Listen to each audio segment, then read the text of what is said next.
We Last minute, are live. a few seconds. Looking like this. Mm. Streaming Actually, here. I believe when you click, it already shows there, but the That's delays. very possible. Because when I check That's the very beginning possible. of the videos every time, it's like we're always just watching and waiting. Yeah, we want to make sure that our There's a delay. beautiful faces are here. Did I take a FML also? I believe so. Okay, you took a terrible. Yeah. Okay, so that's mine. Oh no, I took a blanche de Chambly. Yeah, you took a blanche, a fin du monde, I and took a white one of Chambly. good day, So, everyone. hey everyone, welcome. We're doing our final setups. Nice to have everybody here. Sorry, I was picking up my beer. And here we go. Let's just stop this so it doesn't take a stream. And hey everyone, nice to have you on board. Face is beautiful. Yes. Anybody that says different is kicked out of the chat. Joking. Hey everyone, welcome. This is From the Couch, episode 8. 8 weeks. Can you believe we're at 8? Well, yeah, if you say, can you believe we're at every week? Yeah, I'm starting to believe it. So, welcome everybody. This is a show about tech and gaming tech and all of that. And it's every Thursdays at 4 p.m. Eastern Time. That's 2100 hours Universal Time. And of course, we talk about gaming, technology, what's been happening in the past week, and I hope that you all enjoy our show. And so we are from Montreal, Quebec, Canada. My name is Gilles, and how are you, Gabriel? I'm pretty good. What about you? Not bad, not bad. It's really cold. Winter is coming back today. Oh my god. I had like an hour walk playing Pokemon Go before coming here, and I was freezing. He had a what? You had a walk for Pokemon Go? I had to bring a case of 12 beer by hand from like 2 miles away. And I can say that was worse than playing Pokemon Go at minus 20 degrees. So hello everybody, and how are you, Gabriel? What's anything new on your side this week happening? Anything new? Well, I pre-ordered the game Nier Automata coming out next week, which is a really hyped game. It came out in Japan 2 weeks ago, coming out worldwide next week, and made by Platinum Games, published by Square Enix. I played the demo a few weeks ago, and I was like, "Oh, this looks so cool!" So yeah, I bought it. Nier Automata. Nier Automata. Yeah, and when I get it, I'll make sure I do a review of the game too. You're gonna be really, really discouraged when I tell you what I started playing again. Commander Keen? No, I actually started playing Plants vs. Zombies for some reason. That's cool.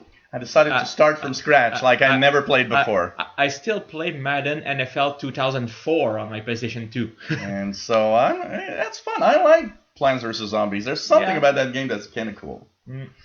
So, hey, we have some gaming and some tech news, of course, this week. And so, I believe it's your turn to start, I think, this week I believe so. We're going to start by talking about The Legend of Zelda, because everybody knows already that the Nintendo Switch and Legend of Zelda Breath of the Wild is coming out tomorrow.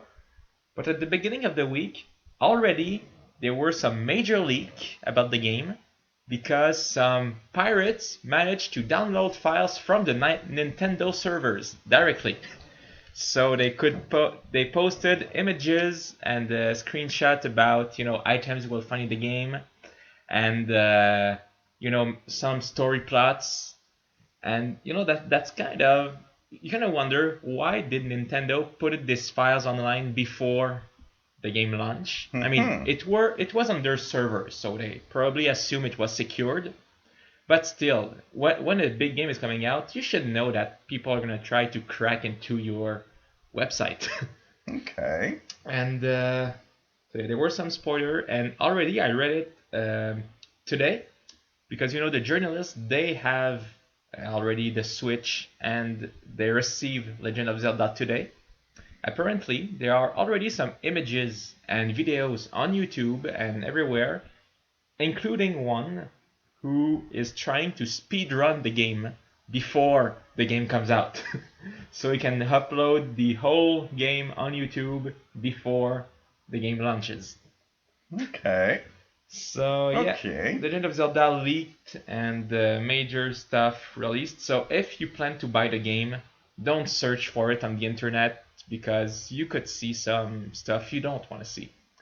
But and I believe it was the Polygon or Kotaku critic? I'm not sure which one, but one of them did say it is the best Legend of Zelda ever made.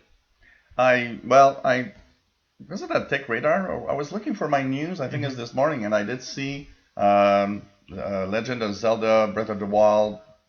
Could it be the best ever Zelda? Well, apparently it looks pretty good.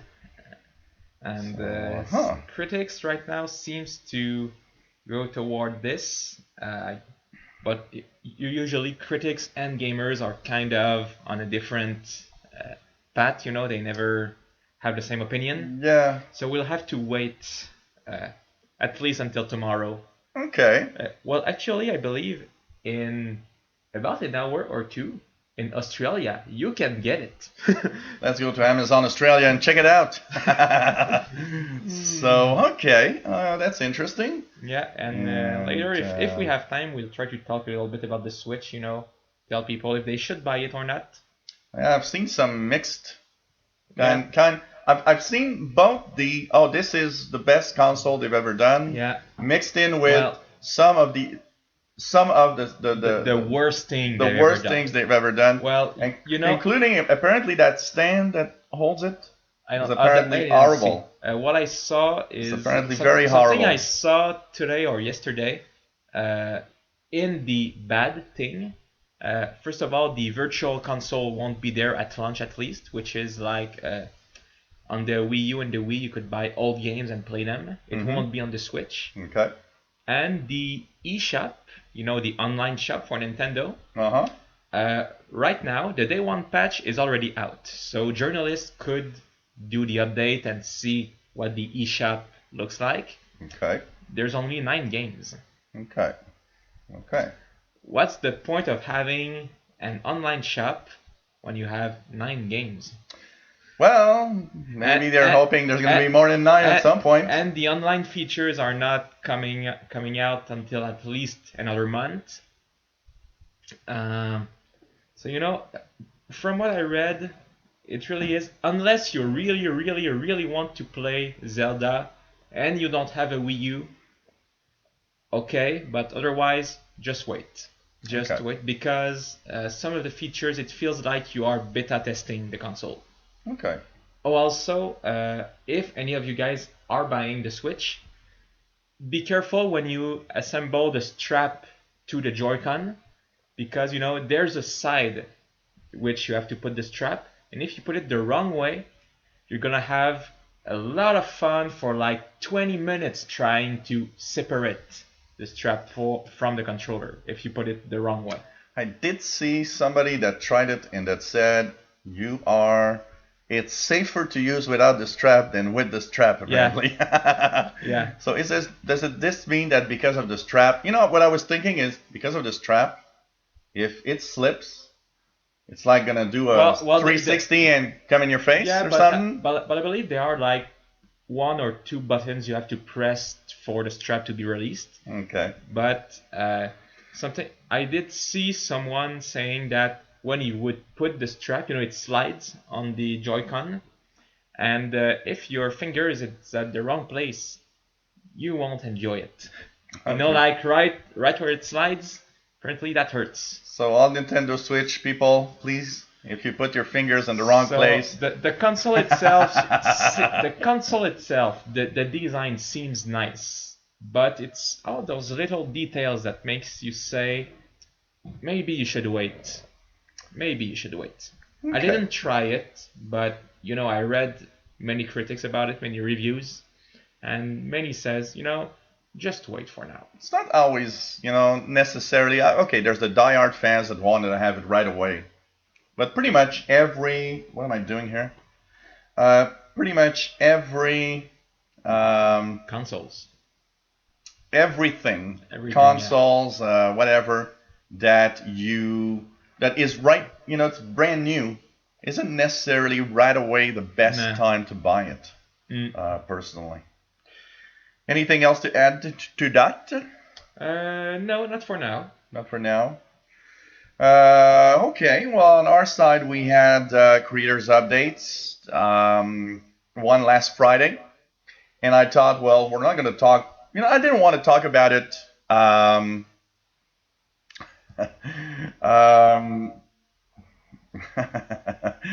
I don't want to talk. Sorry, the chat room's making me laugh a little bit here. The last Friday we had a update, of course, of our insider previews. And what surprised me and a lot of people is that the watermark on the bottom right is gone, which means for an instant there I said, hey, we're at Creators Update. No more watermark. But no, because in the version it still says 1607, which is the version of last year. Mm-hmm. So not yet. And I was not expecting to have a insider preview soon.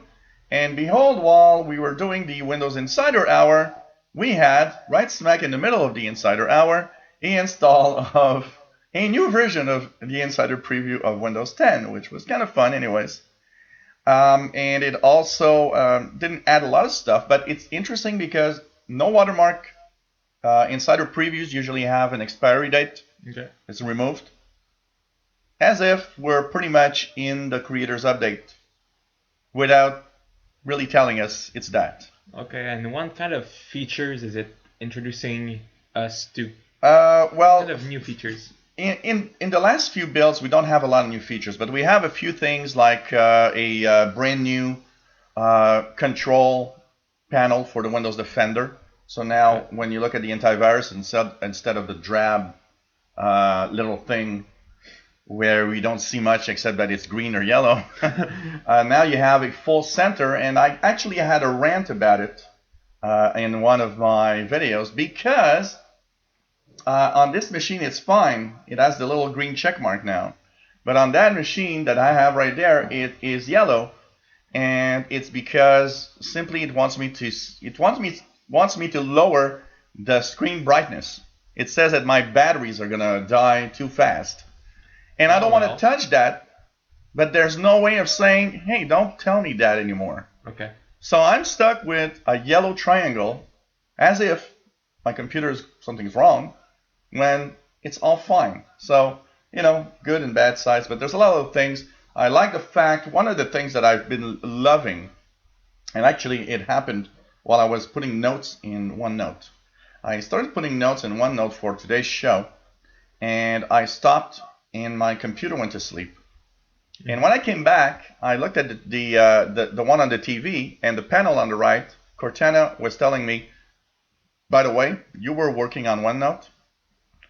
Click here if you want to continue working on OneNote from here.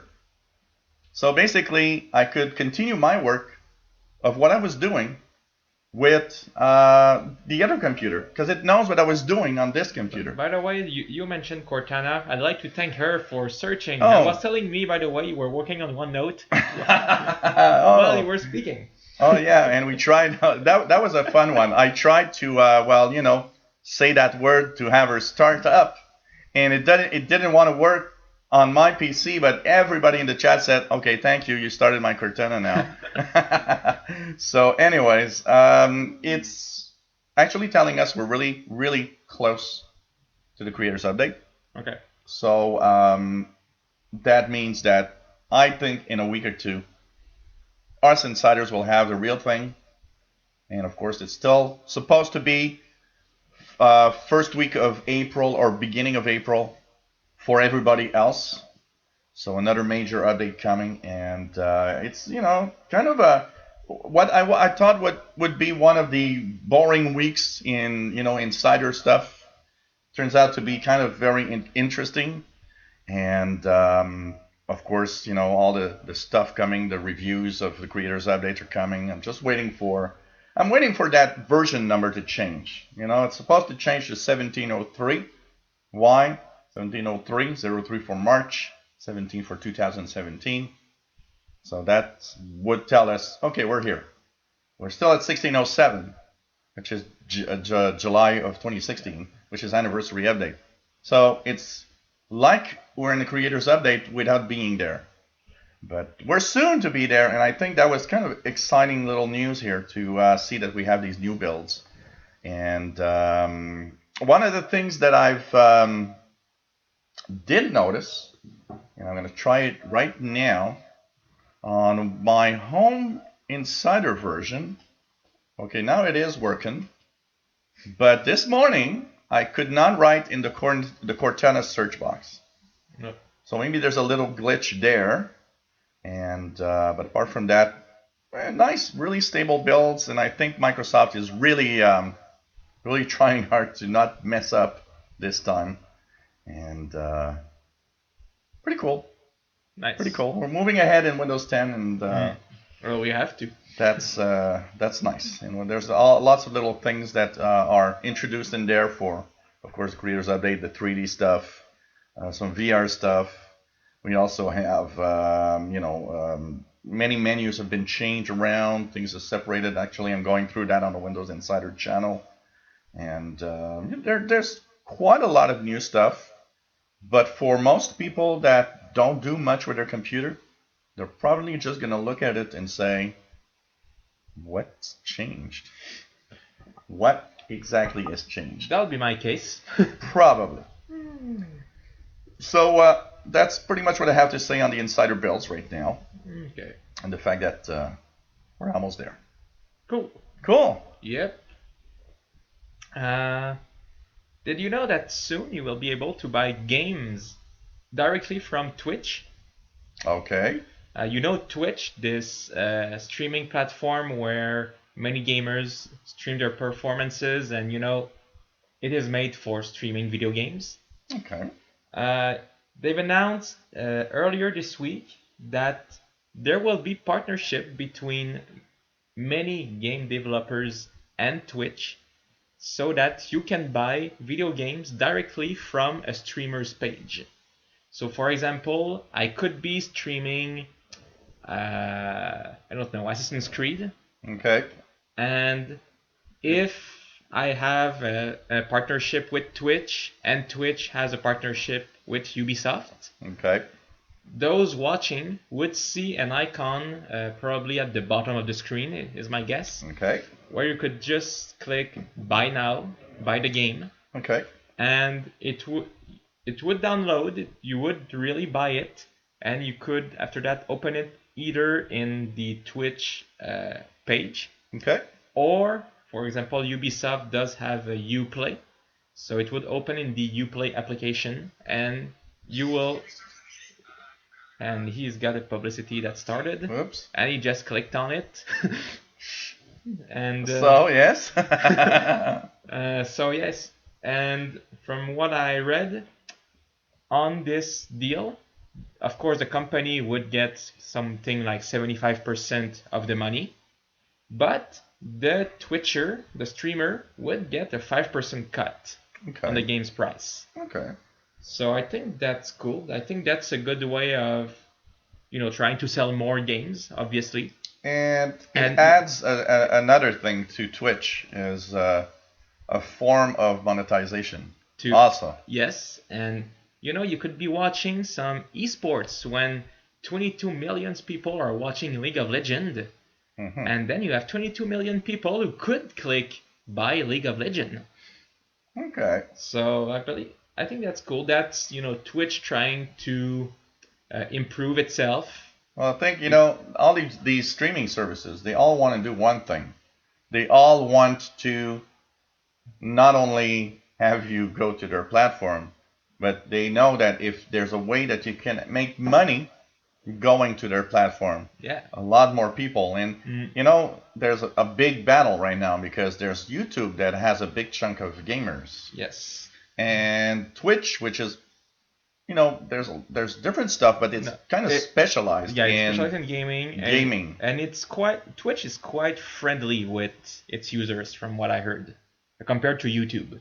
YouTube, it's easy to just do a little something and get your video blocked or whatever. Yeah. On Twitch, it's it's Rules are more relaxed. more relaxed, yeah. Okay. Okay. Yeah, unless there are really really big complaints about the thing you're showing. Okay. That there's a few podcasts I listened to that started doing stuff on YouTube, and when they saw that YouTube was blocking them all the time, Yeah. they migrated to Twitch, and they never had any problem. I got to say that YouTube has major flaws in many parts. In the structure and the way that it's also the way that the automation is made. Somebody that does just the right sequence can block something. Yeah. And even if it's not, necessarily true and you get it back, you still lose monetization while that's happening. Mm-hmm. There's all sorts of things that happen. I'm thinking just about, there's some people sometimes that tell me, why you have two channels that are similar. Now, I transformed the other one into Insider a little more, but one of the things is it's a failsafe. I mean, one little strike for copyright on this channel would mean no live shows for 3 months. Mm-hmm. So that's a problem. At least if I've got another one that I can rely on because it has similar enough content that I can use it temporarily for the live shows, at least I can do it somewhere else. Mm-hmm. And when things get better, I continue on the main channel. So there's a lot of things happening, and YouTube needs to really adapt itself. And I think, one of the things that I've seen more and more is weird copyright complaints that are they're not real. One example, I have a video of a time signal station on my radio channel, okay? All it does is beep, beep, beep, and it says a time. Well, it's been there for ages, and about a month ago, I get, you got a copyright claim for that video from a group called whatever that says they own that. What? And I'm like, nobody owns the beep, beep, beep. That's crazy. So do they pay money to the little yellow truck on the street? Well, the funniest thing about that is that guy now gets the monetization off of that video. Of course, I complained. I said, no. There's no copyright claim possible in this thing. And I got monetization back. They at least said, well, yeah, you're right. That's kind of crazy. But you know what? Some people out there are trying to use the copyright stuff and the copyright notices. And actually, I believe YouTube is not doing anything right now because YouTube is the only YouTube. There is no other platform to. It's the only platform that it's crazy because it's popular for one reason. It's the only platform that offers all of that. And I gotta say that competition. That's why I like competition. Yep. One thing that I would like tomorrow morning that Facebook decides to monetize videos we put online. Yeah. I can tell you one thing. I'm gonna as hell open a dozen Facebook pages with videos. Okay? And I'm gonna post videos there. Especially with the crappiest. This year's the crappiest monetization I've ever seen. So, the more and more you're like, well, what am I doing on YouTube exactly? Except the fact that it's the place where a lot of people go. It's this week that I was talking about that. Every day on YouTube, there's 1 billion hours of video that are watched. Every day. That's a lot. I got to say one thing. That is crazy. And it is the dominant platform. But I wish there would be more competition there. Of course, we all wish this. Yeah. So quickly, just want to tell everyone about the Twitch stuff I was talking about. The service where you can buy game will launch somewhere this spring. Okay, that's it. That's it. Okay. So I ranted for 10 minutes for you to just give the Yeah. next 15 seconds. Yeah. 5. So okay, well but that's But kind of I cool. think that's cool. Yeah. I think that's cool. Uh, I think Twitch doing that is nice, and and that's just another place where when you want to buy games, well, you have chance to get more rebates. are there ads on Twitch right now, or there's no ads at all? There are ads, and actually, I don't know if it's the same for every channel, but channel that you can subscribe to for like $5 a month, Mm-hmm. you don't see ads. If you don't subscribe, you could see ads before the video, Okay. and sometimes in the middle, but that's rare. Okay. But yeah, usually when you subscribe and you pay, Okay. you don't have any ads. But I guess that might be the channel that decides that too. That's possible. I have a Twitch account, but I haven't really looked at anything. Mm-hmm. But the only channel I was subscribed to, I never saw any ads for the time I was subscribed. Okay. It's possible that you don't have ads. Yeah, I know I'm live. Thank you for telling me. I got a pop-up saying, "Hey, the guy's live on the official Windows channel."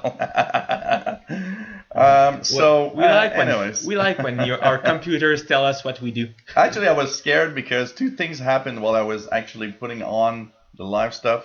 It took a long time before it actually authenticated the streams, and I was like, "Oh God, please don't tell me it's another day of crappy output." But it seems to be going pretty well. So Cool. yeah, a lot. Oh, of course, there are a lot. We're not going to talk. Well, we'll go to the chat room after because I'm always looking at chat room, and sometimes I want to. But we'll be saying hello to the chat room. But I think Tim's right on some aspect of Twitch and of any gaming. I mean, just look at PewDiePie. Oh my God. I mean, come on. PewDiePie. Yeah, I can't believe that. I can't believe that guy is popular. I Nah. just can't believe. It's the Donald Trump of gaming. Okay. It's the Donald Trump of gaming. That's all I have to say. Oh God. I'm sorry, I should have said him, but Real Pearls is not in the chat right now. Maybe she was going to get to the live stream. She said, "The hell with it." He mentioned the name. All right. Okay, so my side is Google. That's kind of an interesting news.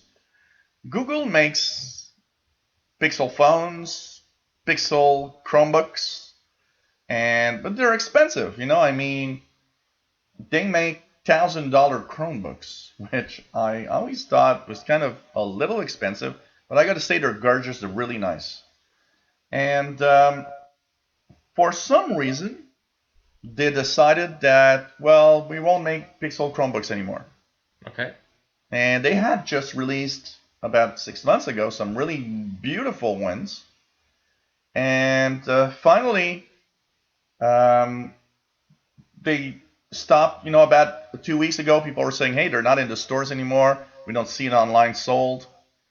And they said, "Well, no more." But the funniest thing is that World Mobile Congress that's going on in Barcelona, Google is there. And so they asked them, well, what, they weren't selling? And say, no, we are the number 2 seller of Chromebooks in the world. Okay. Then why are you not making Pixels anymore? And there was really no clear answer to that. So I find that weird. And you know what? That's one thing that I'm starting to get scared of with Google. Mm-hmm. They embark on projects on all sorts of new services. And without any notice, one day they just get out and say, "Hey, we're not doing this anymore." An example of that is, when there were Hangouts and live Hangouts on the air and with the Google Plus and everything. And that's where I started doing the first live shows. One day they just arrived and said, "Oh, there won't be any way to do live Hangouts anymore. Sorry." What? If you want to do something, go use YouTube Live. Okay. Well, I'm Grateful Pearls. just as we were talking. So, anyways, it's Well, at least on that case, Google did redirect you to its own property, which is YouTube. So Yeah, of course. in that case, it's That one as an alternative, and I'm happy because I gotta say YouTube Live actually has some interesting stuff to it that makes it better, and I gotta say it is better. But in many different aspects of their products and services, they just said, well, we're ending that on July 1st, and there's no other alternative, there's nothing else. And they don't tell you why. No, and there actually are some people that have either some hardware or some services that they counted on. Of course, and suddenly they're learning that it's they've built around that, and oh well, we're not doing that anymore. That probably also means that if you bought a Pixel, a Chromebook, soon it won't be supported anymore, and no more updates and all of this. Yeah, I don't know exactly what they're gonna do with. I would believe that hopefully that they're gonna continue at least supporting them for a while, especially when you bought a $1,000 Chromebook. But they did say one phrase that caught my attention. Pixel will live on with third-party hardware. That's weird. That means what? Somebody else will do Pixels? You can buy the name and do something with it. You are telling other people, why don't you do Pixels for us? Nobody will. Okay, I don't know. I'm not sure about that. If I was someone else, I would take out the hardware with my own name. No, they are beautiful. I gotta say that the ones that they bought up, they're expensive, are really beautiful. It's like amazing little devices, but I'm not sure. In my head, I'm sorry, but in my head, Chromebooks equal cheap laptop. In a sense, what I mean is there is Chrome. Chromebooks are, I expect to pay, I don't know, $250 for a Chromebook. Yeah, that's what it sounds. That's the sound. And that would be okay, and be happy. I probably would be happy with it. But I'm so surprised. But they sell them. I see some tech journalists that actually have those $1,000 notebooks, those Chromebooks, and they actually love them. And it's different. It's not Windows. It's the Chrome OS. Stuff like that, and the new ones are even better because all models 2017 actually have the Google Play Store. Oh, that's nice. Any Android app that's nice will work on your laptop. That's cool. And that, I gotta say, is cool because there's gazillion of apps in the Google Play Store. So, playing Plants vs. Zombies on a 20-inch screen, why not? Well, in my case, on a 50-inch screen. I got 58. Wasn't there a desktop version of Chrome of Plants vs. Zombies? Yes, there is. There is one, eh? Yes, there is. If you just search, you will find it. It's free. Oh, really? Yeah. Oh, okay. Yeah. 50-inch of Plants vs. Zombies. That, why not? Okay. There's butter on my head. So okay, so basically, it's one of those weird things that Google is doing, and especially when the guy said, we're the second best-selling Chromebooks in the world. You're like, what? Okay. But then again, you know what? I did have one thought. Okay, but how many Chromebooks exactly are sold around the world? And since they don't, on the stats, every month I see the stats. They don't show up in the stats. That means they're less than 1%. Or they don't give the numbers. Well, they should, because the statistics that I see are statistics of what type of device are viewing web pages. Oh, okay. So if there would be, say, that 10% of people would use Chromebooks, they'd show up. They'd be, there 10% of people have Chromebooks. Okay. That's how they know that this many people have, or this percentage of people have Windows 10 or so on. They look at web pages and they look at what operating system is running on that machine when you go on the page. And so Chromebooks, the last time that I've seen somebody talk about numbers, was saying they don't show up because too small of a number. So maybe being second in the world means that it's 5,000 Chromebooks were sold around the world, you know? And that I would understand that. Why the hell are we doing $1,000 notebooks that sell 5,000? Then again, the Surface Studio probably never sold more than 3,000 or 4,000. So Yeah, but it's just coming out. yeah, but and it's specialized devices Yeah. also. So okay, I'm ranting today. Have you noticed I'm ranting a lot today? That's all right. I'm just like I'm in this mood where I want to kill every that's web service in the world. That's all right. I'm just telling myself because when I arrived here, I did have McDonald's coffee because they're free so here you're this hyped. week. You're hyped I'm up kind now. of hyped and Okay. more alert to everything that's going on. We should So do a show. I should take a coffee every time I come here. We actually should do a show where we drink a coffee every 30 minutes. We have a coffee. Oh my god! At the end of the show is going to be like we're going to be sitting on the edge of the couch. And, Isn't it 100 coffee and you go to the speed of light? Yeah, apparently, 100 coffees. According to Futurama, which is science for newbies. Science for newbies. Or not. Or not. Yeah, that's pretty much or not. And, we should watch Hypnotoad someday. Yeah, for 2 hours. There is. For 2 there hours. Is, on YouTube, there is 2 hours of Oh, Hypnotoad. man. Oh, well. Hey, didn't you know that actually Xbox and Microsoft are getting inspired by Netflix? Okay. Xbox, or the Xbox division of Microsoft, What is that? I think I've seen. plans to release Yeah. a $10 pass, a subscription every month, $10, I saw that. with many games that you can download and play all you want for the time you are subscribed. There will be, of course, games like Halo, Payday, NBA 2K16, and it's like Netflix. You pay, you can play. You stop paying, you cannot play. Well, it'll be like over 100 games or something like that. At least 100 games. Yeah. There will be cycle, like Netflix. Some will come out and come in every month. That's good. Some will disappear, come back. And when you subscribe, the games that are actually available, if you decide to buy them so that you can play even after you unsubscribe, you will have a 20% discount on the price of the game. Okay. So that's interesting. If there are many games that you want, you could just say, oh, okay, I'm going to subscribe for $10.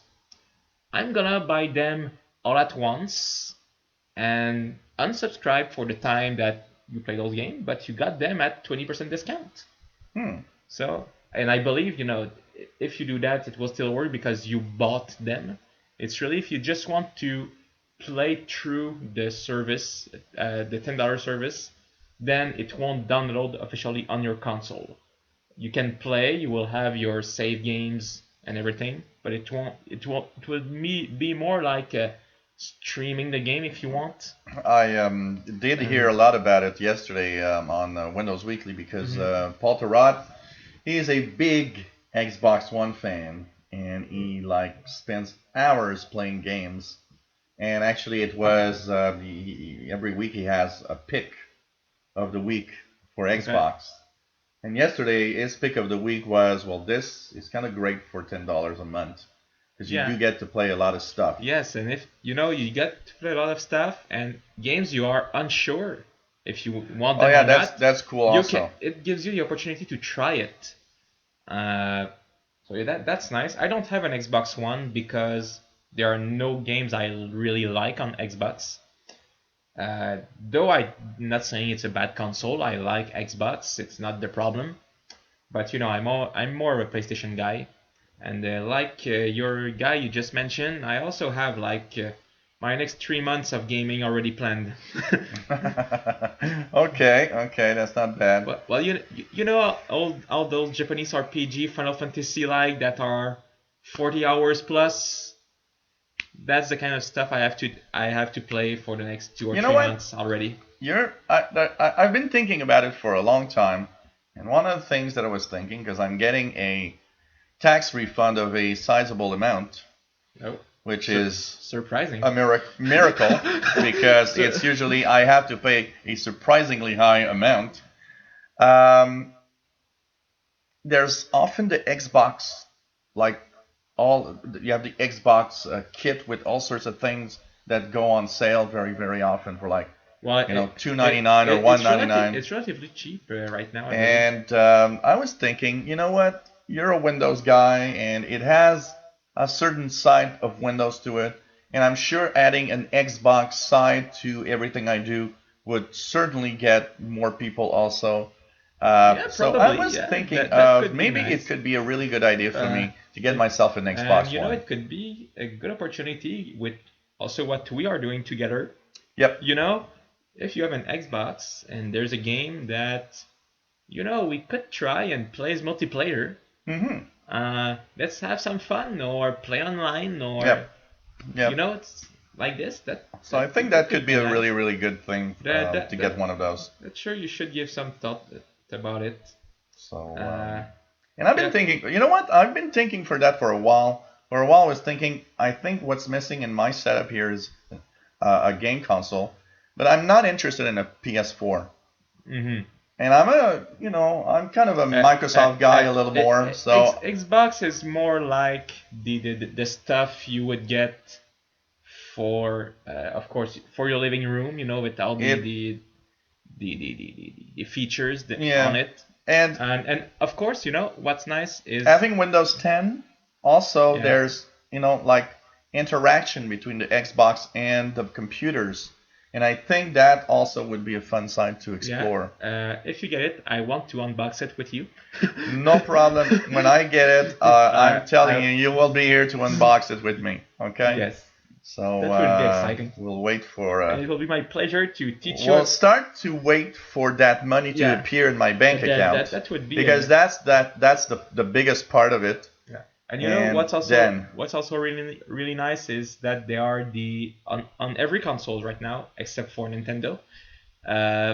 You have like YouTube, the Netflix application, and the music application. So sometimes you want to watch for, let's say, Netflix on your laptop, but for some reason the website itself decides to just screw up. Mm-hmm. You can go through an application either on the laptop from Windows Store or on the console.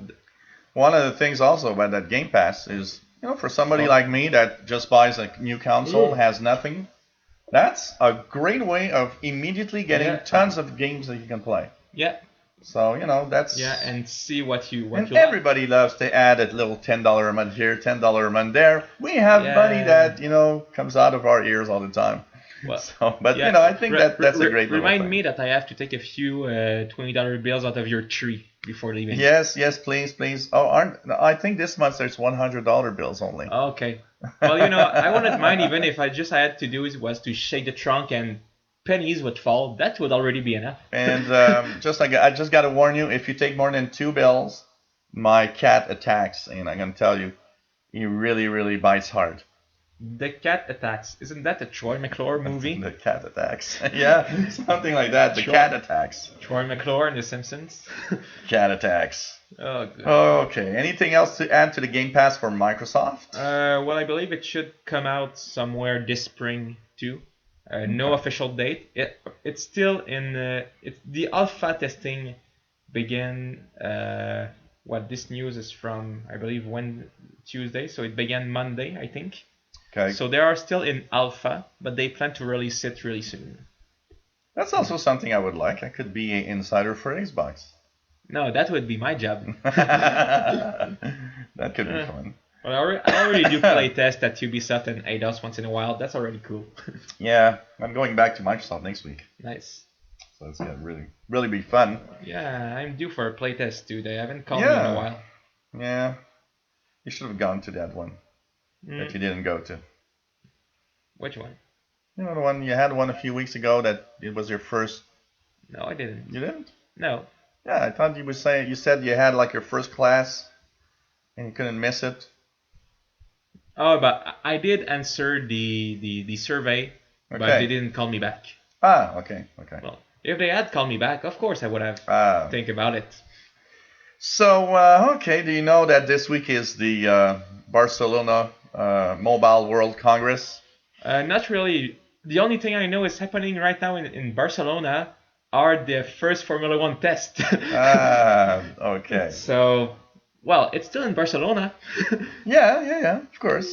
So that's the biggest um, trade show for mobile stuff, like mobile phones and so on, around the world every year. And every company is there for some reason. And I actually did see some even weird things. Like, for example, Google had three places you could go to see their products.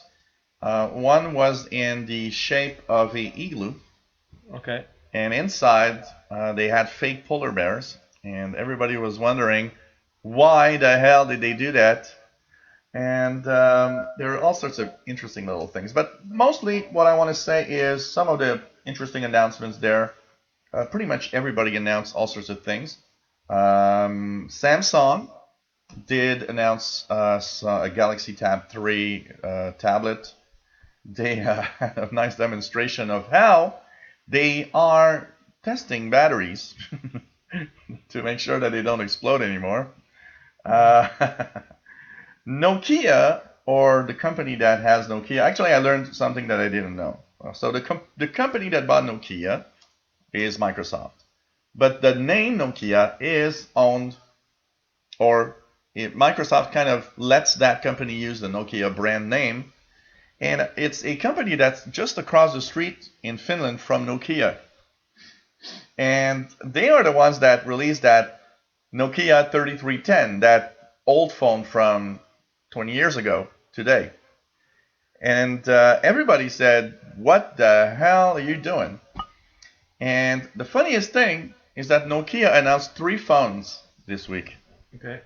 And the only one that we're hearing about is the Nokia 3310 with the snake game in it. Well, don't you like playing Snake? And Come on, come the, on. the funniest thing, I admit you have the application. no, the funniest thing is I was looking at a video where they were showing off products, and they have two of the most gorgeous Android phones that I've seen ever, Mm-hmm. but nobody talks about it. They all talk about that crappy Nokia 3310. I don't know, kind of weird. LG G6 phone was announced. Looks really hot, very thin. Improvement in battery life and everything. It really looks really fantastic. There's a few things like the what else did I see? Oh, Sony Xperia. Many new phones from Sony that are also quite surprising. Yes. I wanted to say, about Sony's phone. One thing that they announced, it was many years ago, but they were saying that they would take out something like a PlayStation phone that became the Sony Xperia in the end. hmm But I would have liked a Sony PlayStation phone. Sony PlayStation phone. Yeah, That that would would have have been been kind cool. of nice. Yeah. What else? Okay, this Samsung Galaxy Tab S3 tablet that looks gorgeous and has a super AMOLED display, lovely 2048 by 1536 display, 9.7 inch, very beautiful. With an S Pen also that they actually made from Stadler. It's that company that makes the real company that makes pen makes a pen for Erasers. yeah, and erasers and pens for anyways. Well, School furniture. it's there's the S Pen from pencil manufacturer Stadler. Stadler, I don't know you. Stadler. I don't know. Samsung Gear VR stuff. Huawei, that Chinese company, made many new phones. I hope they don't have that little backdoor that they have been using on older phones in the past year to snoop on everybody. And I was about to say something that I will not say. What else did we have? Of course, 5G. The big thing was the 5G announcement in tests and showing us that That's gonna you be have cool. gigabit per second downloads on your phone, and that was demonstrated also by Qualcomm that makes these chips for 5G.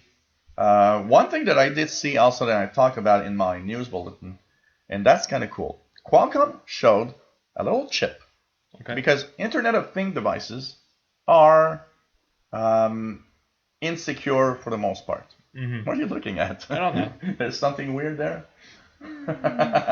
So me, oh, of course. So basically, the chip is made for secure, having Internet of Things devices that are more secure. What it does, because to get security, you need a pin that's really random. There's like pseudo random right now going on with computers, but you need something that the more it's random, the better it is if you can have a real random number, not something that nobody will ever be able to guess. That chip. 1, 2, 3, 4, 5, 6. Yeah, exactly. So that chip has two photons that bounce inside. Okay. And because of the nature of the photons that bounce everywhere, apparently it creates really true randomness. Okay. And the noise that the chip creates. So it will generate security codes by listening to the noise of photons jumping around inside. Okay. It's kind of okay. That's it. It mostly is just kind of cool thinking about it. It's like photons are jumping around inside and giving. For those who don't know, a photon is one particle of light. Yeah. Yeah. Okay. It is nice to say. And it, of course. jumping inside that, they must be going quite fast. I can just imagine, especially when you think that it's this small. Yeah. It probably jumped around 1 trillion times for 1 second. More than that. Yeah, even more than that. Going at 300,000 kilometers an hour. Yeah. And something this big. And the noise of that is measured anyways. Yeah. So, the noise. The noise. So apparently. Well, so apart from that, if it bounces too much, will it make a hole because it will tear out? Who knows? Maybe transforms into a laser at some point, and yes, I want a laser phone. I've got an IoT device that kills people. What else? Motorola and Lenovo had the Moto G5 for the phones, Lenovo Tab 4 for a tablet. Every major PC maker announced beautiful laptops. Last week we learned that HP was the #1 laptop seller in the world right now, or PC seller. They've shown off some of the most beautiful Windows 10 laptops I've ever seen, mostly 2-in-1s. And what we see at that Mobile World Congress right now is that people are not looking at Samsung tablets or Android tablets or iPads. Everybody goes crazy right now on 2-in-1 PCs with Windows 10. It seems that that's the future. Everybody wants one of those, doesn't want to have an iPad or an Android tablet. And I understand it in some way because you can do stuff with a Windows tablet. Yeah. On an Android tablet or on an iPad, you're limited to the apps and the stuff. It's not like it's not the same thing. And if you buy something that's good quality, of course it will cost more money. But I see some of my friends having even MacBooks. MacBooks are cool, but it's Mac, it's Apple. You're stuck with what Apple is giving you. And I keep telling my friend, well, I paid the same price as you for my Surface, and I can do a lot more and everything I want. Yeah, it is. Have you seen this foldable phone? I cannot wait for these. So there's an image here of a phone picture, like the screen is folded and it's a phone. Let me try with mine. Very weird. I'm not sure. So of course, lots of 4K displays, stuff like that were announced and everything. So and of course, we got a little tease on the Galaxy S8, which no, Cortana, I'm not talking to you. So the Galaxy S8, which looks to be one of the most amazing little phones. And but you know what? I'll stay with my S7 for now, as I'm still in the contract and I don't want to pay. I don't want to pay $1,000 for a phone. So that's pretty much what I have to say about the Mobile World Congress. And yeah, that's why I use my. My God, this one looks really difficult. This one is. Really? Well, maybe I'm just a sissy, but. Let's see if he's a sissy or not. This. You're a sissy. Yeah. Okay. Maybe I just didn't grab it well. He's a sissy. We've learned that now today. I like princesses. Maybe we, should buy you a Barbie doll, and you want the one with the sexy dress, or the one with the bikini style for the with Ken going to the beach? I'll just take Barbie in bikini, and you can take Ken. Okay. Well, at least two men together. Okay. That's weird. There's something I won't say here. Man, yeah. I'm gonna have another beer. Okay, I thought. Okay. You have your Modit right there. Modit. Which was or your fin du monde. What was Modit already? It was Bend. But no, we had a better wording for it. Cursed beer. My cursed beer. Yeah, because today we have a case of 12, but it's all mixed up. It's a mixed up case. So I started with Raffman, and now I've got a blueberry beer. I started with a Blanche de Chambly, and now I'm with the Modit, which is cursed. And after that, I plan to end with Terrible, which is what? 10%? 10.5%. 10.5%. We tried it together during a radio show, and it's surprisingly good. It's surprisingly good. It doesn't feel. A lot of 10% beer when you drink, it's like it's hard, it's harsh, it's very it's too tasty sometimes. Yeah. Well, that one it's good, surprising. But when you pour it, it is really thick. It looks like molasses.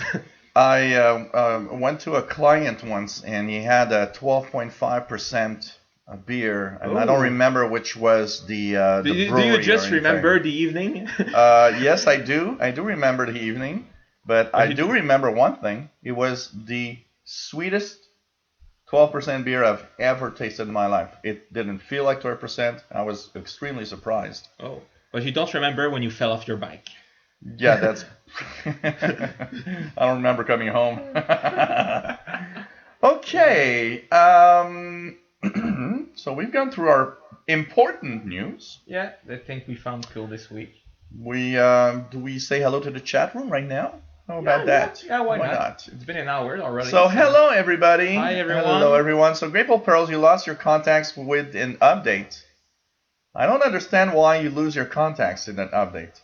Everybody's in the chat. Please say hi so we know that you're there. So hello everybody. Patrick Manny, Grateful Pearls, Tim Robinson.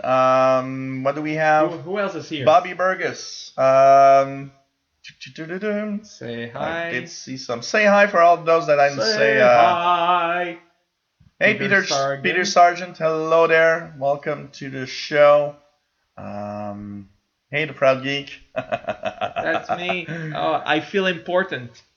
Forney Jr., hello there. What else do we have? Sunburn 1990, hello there. Really nice to have all of you here. Anybody else? Say hello. We can, oh my God. We can say hi. So apparently in this game I pre-ordered. Yes. Japanese players who already have the game, or those who imported it. Okay. Apparently, there is in-game money, and you can buy the trophies with this money. Okay. So I can get the platinum trophy for the first time in my life if I play enough. Okay. And it's this kind of game with like 25 endings. So I'm just gonna finish it once and watch all the endings on YouTube afterward. I don't understand, Ripple Ah, Pearls, why you lost your contacts. Sunbird. Hi to I'm you. never. I'm always a little surprised that you do that. I've never lose my contacts or anything when there's an update to. Well, I gotta say I don't have contacts anyways. Well, I don't. I don't know why I never use contacts in anything. I don't. I use it in my phone. My contacts are but here. Yeah, in the yeah, phone. but otherwise, But those. for email, my contacts are like here. Yeah, those that are important, you know them anyway. Yeah. And if you're not sure, if it's not friends, if it's a company or something, you just go on the website and it's there. Yeah, and I always by the way, Grable Pearls, if it's your Outlook account, an easy way to get your contacts back is just go to the web Outlook page and just look for contacts there. They should be in there. They should have synchronized with your account. So, and when you're on your Outlook page, you simply go to the People tab, and you should see your contacts or the Contacts tab. I think it appears there also. So, Bobby, when you do your show tomorrow, could you do it with your soft SDR? Yeah, I'll think about that. I'll think about that. I have a new SDR also that has been graciously sent to me by a generous viewer that is much more advanced than the soft 66. I was maybe thinking of putting that one on, but yeah, why not? That could be an interesting side to it. The only thing I'd have to have it working on another computer because I don't want to use the SDR and the main streaming computer at the same time. Mm. Great old Pearl says I had a gorgeous pic of you to your contact and it's gone now. Hey Jerry, nice to have you on board as usual. Yeah. Hello there. You know how internet can be stupid sometimes? Mm-hmm. I just stumbled upon this on Facebook. NASA asking like on Twitter to name 7 planets. Give us 7 planets name. And all we got was like A, B, C, D, E, F, G. The name of the 7 Fast and Furious, of the 7 Harry Potters. So. What was the name that was given? That company that wanted us to vote for names for a boat? I don't know. It was... Titanic? No, the name was... The number one pick was... Boaty McBoatface. And, of course, after the contest was over, they said, okay, we'll call it the Aurora. Because, Boaty McBoatface. Don't ask the internet. Never ask the internet to give a name for something. It's one of the worst ideas ever. Oh, really cool, Bobby. Texan PL380. And I was actually thinking about Gabriel when I was thinking about tomorrow's show because last time we did it together and people really found it really cool. 2 weeks ago. 2 weeks ago, yep. And so tomorrow, I'll see. Either the SDR or I was thinking maybe let's do it with portable receivers. There's, the portable receivers has one interesting side to it, is that it's what most people have. When I do it with my fancy Icom radio, I mean, apart from a little, bunch of us that have these fancy radios, most people look at the videos and say, hey, I don't have that fancy radio. That's why I don't get everything you hear. But the other time, 2 weeks ago, was actually surprising. We got a lot of stuff on portable receivers. You don't need. And he got his first single sideband signal. Woohoo! He was so happy. He peed in his pants. Don't exaggerate. I filled up my beer. But I should bring the one I have home and, exchange it for one with sideband. Yeah, sure. And just always forget about it. Sure. No problem there. So, anybody have questions, anything just for now before we continue on with apps and stuff? Anybody wants to ask a little something? So, just one thing, Grateful Pearls, what I would do is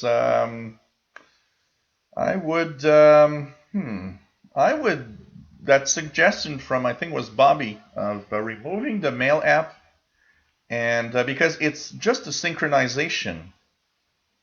So I would remove the Mail app, restart the PC, and re-download the Mail app.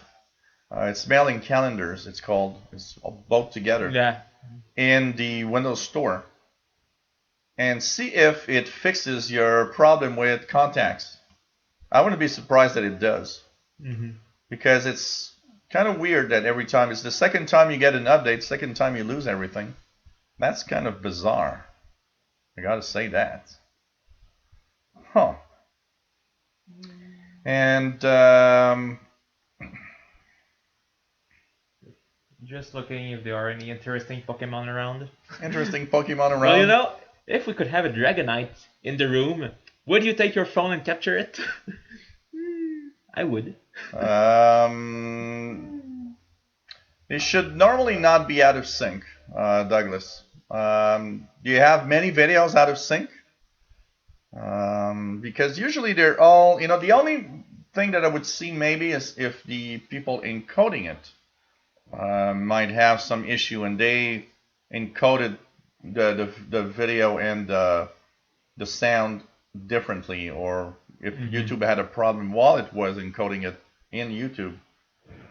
But I can't say I have that problem or see that problem. Usually when there's out of sync, it means something's not right in the way that it's streaming to your PC. Okay, so if ours is okay, maybe That's interesting.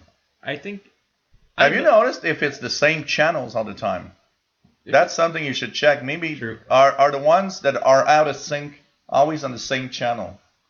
If so, it's probably the streamer's fault. Yeah, because if mine are okay, there's no reason for anybody else's videos to be out of sync also.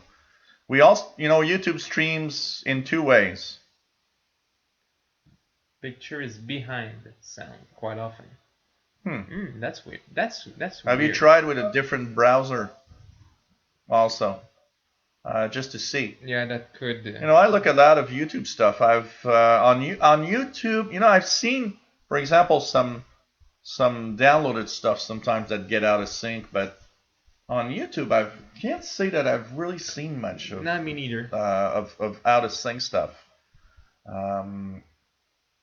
So I would think that maybe it's because there's two ways that your computer views YouTube videos generally.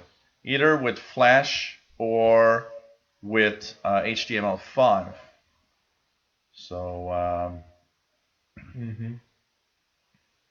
US news feeds using Edge. That's interesting. Huh. That's weird. That's weird. Huh. So you are watching, of course, the From the Couch show? Or the show from the couch? Or the show from the couch. Whatever you want, whatever you like. This is every Tuesdays at 4 p.m. Eastern and 2100 hours UT. And if people would like to donate or help us in some way, how would they do that exactly? We do have a PayPal account for anyone who would like to encourage us. It is fromthecouch@outlook.com on PayPal. Okay. And we've got a Patreon page also, which is patreon.com/fromthecouch. Okay. So we encourage you to help us to improve And I'm this really, show. really, really sorry for that person that did not understand well Patreon, by the way, and that gave me, by mistake, a $500 donation yesterday.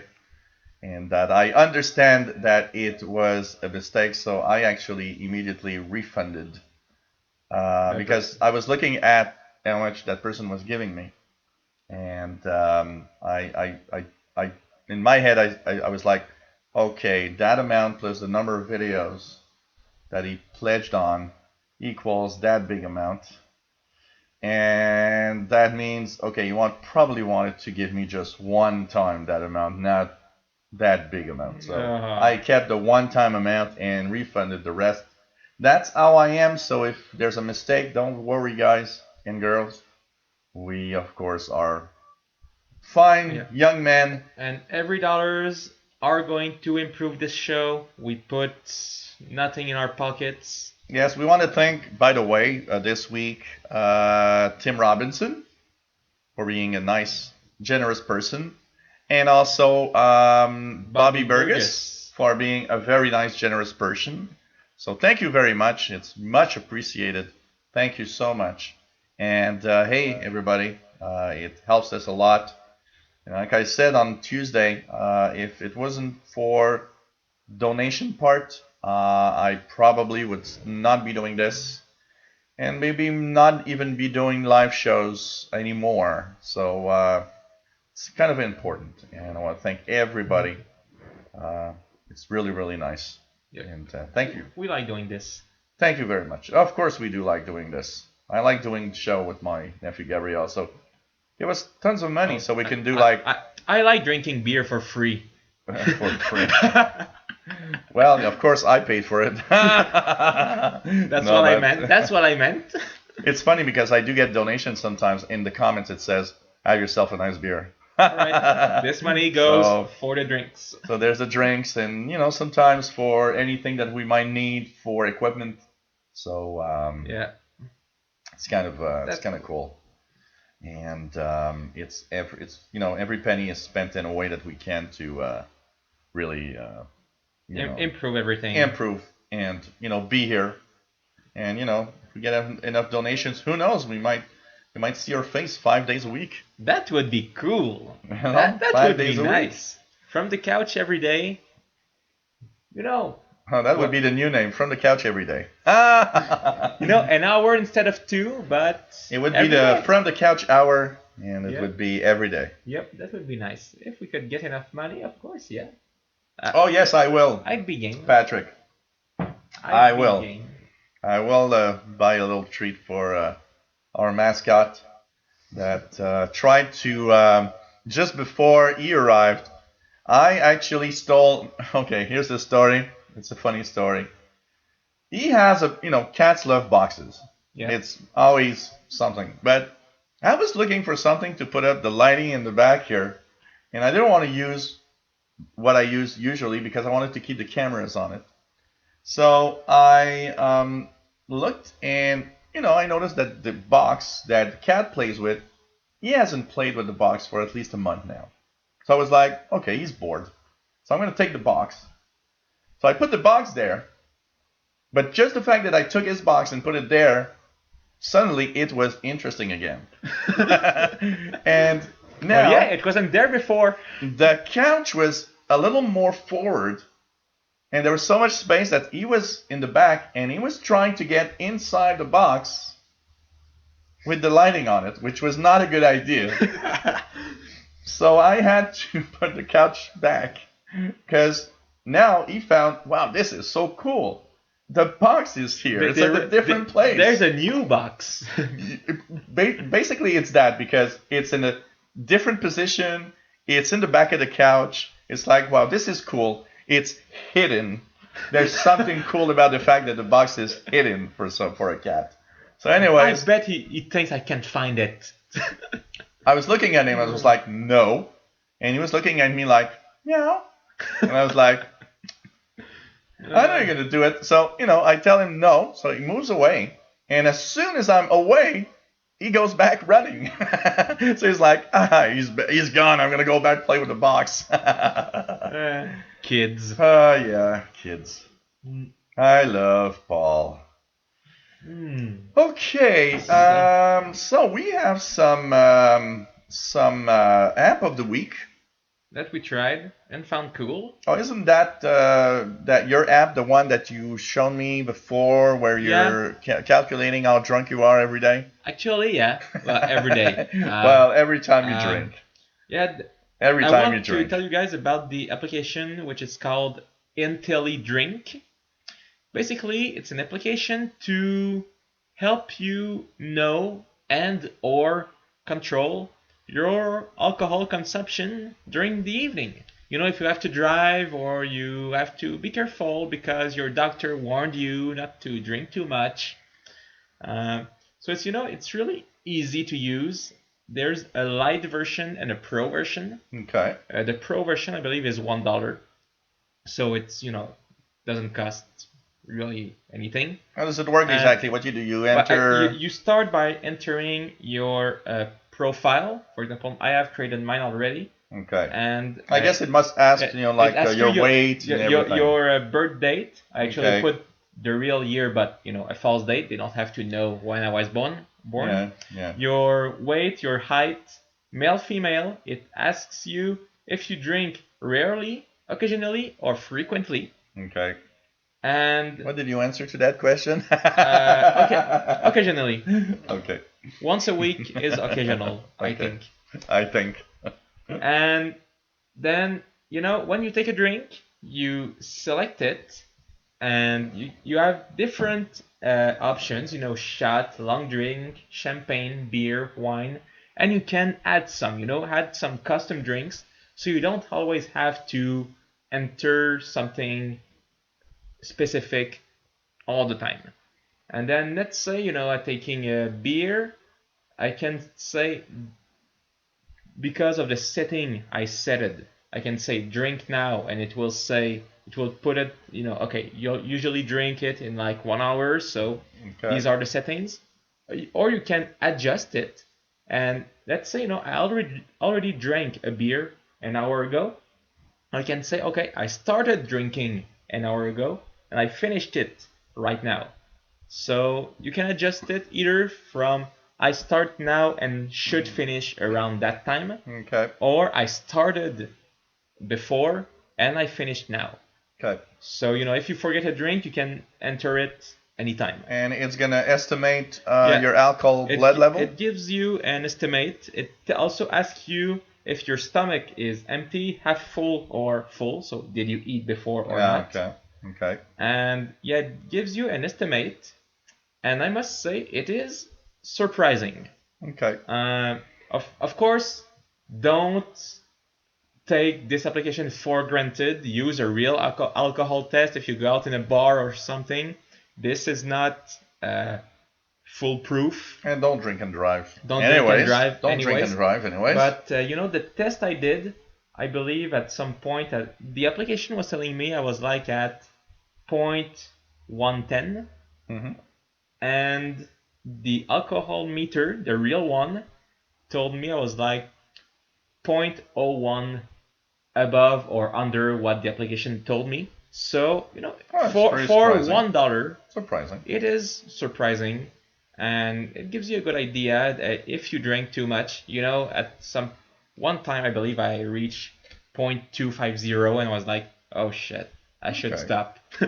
And you even have if you use it all the time you drink, you have statistics that tells you, for example, last year, the few times I used it, I took the times I entered it, 28 drinks, favorite drinks being beer, the number of alcohol gram I took, the maximum intoxication I reached, number of calories I took because of the alcohol percentage, the type of drink, Okay. number of time I drank, average drink, number average, and how much time out of all the time I drank was I actually under the influence. Okay. So you can have your statistics, and I think that's cool for $1. And I think the light version, you just cannot create a profile. You have the drink and that's it. The name is IntelliDrink? IntelliDrink. ENTELLI drink. No space. It doesn't exist in Android. Not on Android? There are tons of Android apps for calculating your alcohol level, but that one doesn't exist on Android. So yes, what? Once in a while when I'm curious, okay, I enter all the beer I take, all the shots I take, and just see how much I can drink in an evening. Okay, cool. Before forgetting to enter it. That's cool. And yes, like Bobby says, it's a nice app to know. IntelliDrink on iPhone. So on iOS, IntelliDrink. And when the icon, it's a little purple icon with a bottle of wine. And yeah, pretty cool. Useful. Oh. especially if you have to drink and drive. So you know when you're Yeah. around the limit, you should Yeah. stop. And the timeline also tells you, okay, I started, let's say, at 8 in the evening. Right now I'm at this point, and the timeline will tell you at what time you will reach your Can peak. you set an alarm like? Yes, there are some alarms. Thank you for asking. In the settings, is it in the settings or the home? Where is it already? Settings. Oh yeah, okay. You can ask notify when over or under the limit that you set, or when your drink should be empty according to your settings, and if it's Okay. not, modify it. So okay, I still have something to drink, or I drank in less time, so you can Okay. adjust it with the Okay. alarm. Kind of And the interesting. timeline does tell you at what time you are at what percentage, when will be your peak. So you know, I took a beer before, but when I finished it, it doesn't mean I was at my peak. No, no, no. If I drink it one shot, my peak will be maybe in 20 minutes when it Yeah, really well, yeah, goes yeah. When through all the my alcohol has system. been gone through the system. And you can also see, okay, at around that time, maybe in an hour, you will be under the limit or so. Okay. But like I said, don't take it for granted. It's not perfect. So if you want to use it and say I'm gonna drive after, make sure you are well below the limit Yeah, on the just to make application, sure. just to make Yeah. sure. You know. Because you know it's not perfect. It relies on the human factor. Hmm. And you know, sometimes your drinks contains more than what you wrote. Yeah. There's more alcohol than you thought. And you know, So sometimes our bodies also, you know, if you're more tired or not, or yeah. you know, we But it is cool. And cool. what is this? IntelliDrink Oh, and for iPhone, iOS. and you can even take a picture of your graphic. Wow, that's interesting. Yeah, but I'm not sure I want my friends to know how drunk I was yesterday. You know what's missing on an app like that? To make it as simple as possible, is like it asks you whether you're drinking and you're not sure. You simply take a picture of the bottle or you know, the label or of your glass and Yeah, just enter that the would be name if you know simple. the name. Well, You you should know, know the the name. worst case, like I said, you can But, enter customized drinks. So let's say I type, okay, blueberry éphémère, 5.5%, and what is it, like 355 millimeters? Okay. And I can call it by that name. So blueberry éphémère, and whenever I take one, I just have to type this one, and there you go. Okay. Set the time, of course, because you have to set the time. Cool. And that's it. That is a useful app. And yeah, when you that's drink useful. alcohol and everything, it's kind of nice. You know, I don't drive, And it's so a way to control. I don't drive, your, so I don't really need it, but I like to keep it sometimes. You know, I think it's a way to control also your alcohol intake. You know, not going overboard. Yeah. It's easy to go overboard. Starting sometimes. to feel dizzy, and I'm at 185. We kind of know it's easy to go overboard, so. Yeah. Hello there, Tommy, Viper Boys. Nice to have you on Hi, board. everyone. And Grapple Pearls, don't shut up. Please continue. It's all right. You know, it feels better when we rant. It always feels better when we rant. Yeah. So, Yeah, because everybody likes us just yelling at anything and anytime. Okay, I've got. Yeah, what do you want? I had one app, but I have two now. One that I wanted to talk about because when you have an Android phone, the browser in an Android phone is always the crappiest thing you can ever have. Okay? Why? Because in the Android phone, on the iPhone you got Safari. It's not bad, Could be on worse. Android you often have the crappy browser that is the company wants to push that. So of course, you have, in my case, the Samsung browser, which is one of the worst thing in the world. But thank you for being Android, you can install Google Chrome. And I mean, it has every feature of a PC browser. That's the cool part. And if, of course, you log in with your favorite Gmail address, Gmail email, it syncs everything that you do everywhere else on your PCs. So if you are watching, for example, some of your favorite websites all the time, by having Google Chrome and logging to your Gmail account, it already knows where you go everywhere else. So it's That's going to cool. tell you, oh, you want to go to these 10 websites that you always go to usually, which is usually always the case anyways, and you have your favorites that are there, and everything syncs. And in the side of having a mobile browser, what's cool with it is that it behaves exactly like a PC Google Chrome browser. So that means any website you will be able to view on your Android device. And that I like. One of the things I hate the most when you have a mobile device is when you go to a website and it says, oh, I'm sorry, this website won't show on this browser. Well, Uh, I don't think it ever you know, occurred to me. yeah, well, if you browse a lot on Safari on the iPhone, it does happen from time to time. Okay. But Safari on the iPhone, I gotta say, is way better than a lot of other crappy browsers like Samsung browsers. So, just a note here, Samsung, stop putting your own browser and please put Google Chrome in your next phones. I think it's going to be a much better experience. And talking of better experience, the second possibility, and that is, you know what? I didn't include it in my news bulletin yesterday, and maybe I should have. Microsoft actually makes a launcher for Android. What's a launcher? For those that are not of Android types, a launcher is a program that redesigns all of the interface. Okay. So on the iPhone, unfortunately, you guys do not have that because of the way that it's designed. Unfortunately, apps cannot redesign or go over the design that Apple wants you to have, because Apple wants you to have the Apple experience. On Android, it's different because it behaves more like a PC. You can actually remove the launcher that is with the phone. So another note, please Samsung, make your launcher better than what you give us because it's crappy. And basically, the first thing I did, and actually, if you do, I always type this. When I got my Galaxy S7, the first thing I typed is the top 10 things to do on your Galaxy S7 when you get it.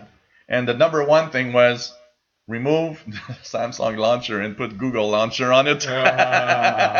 And that's the first thing I did because, yes, it is not a great experience.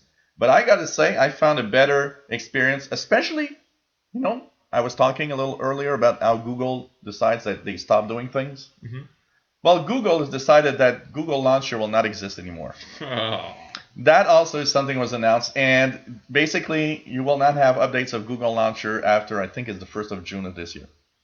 And I was using the Google Launcher that I kind of liked, but now I found something that I fell in love with, and it's Microsoft that makes it, and it's called the Arrow Launcher.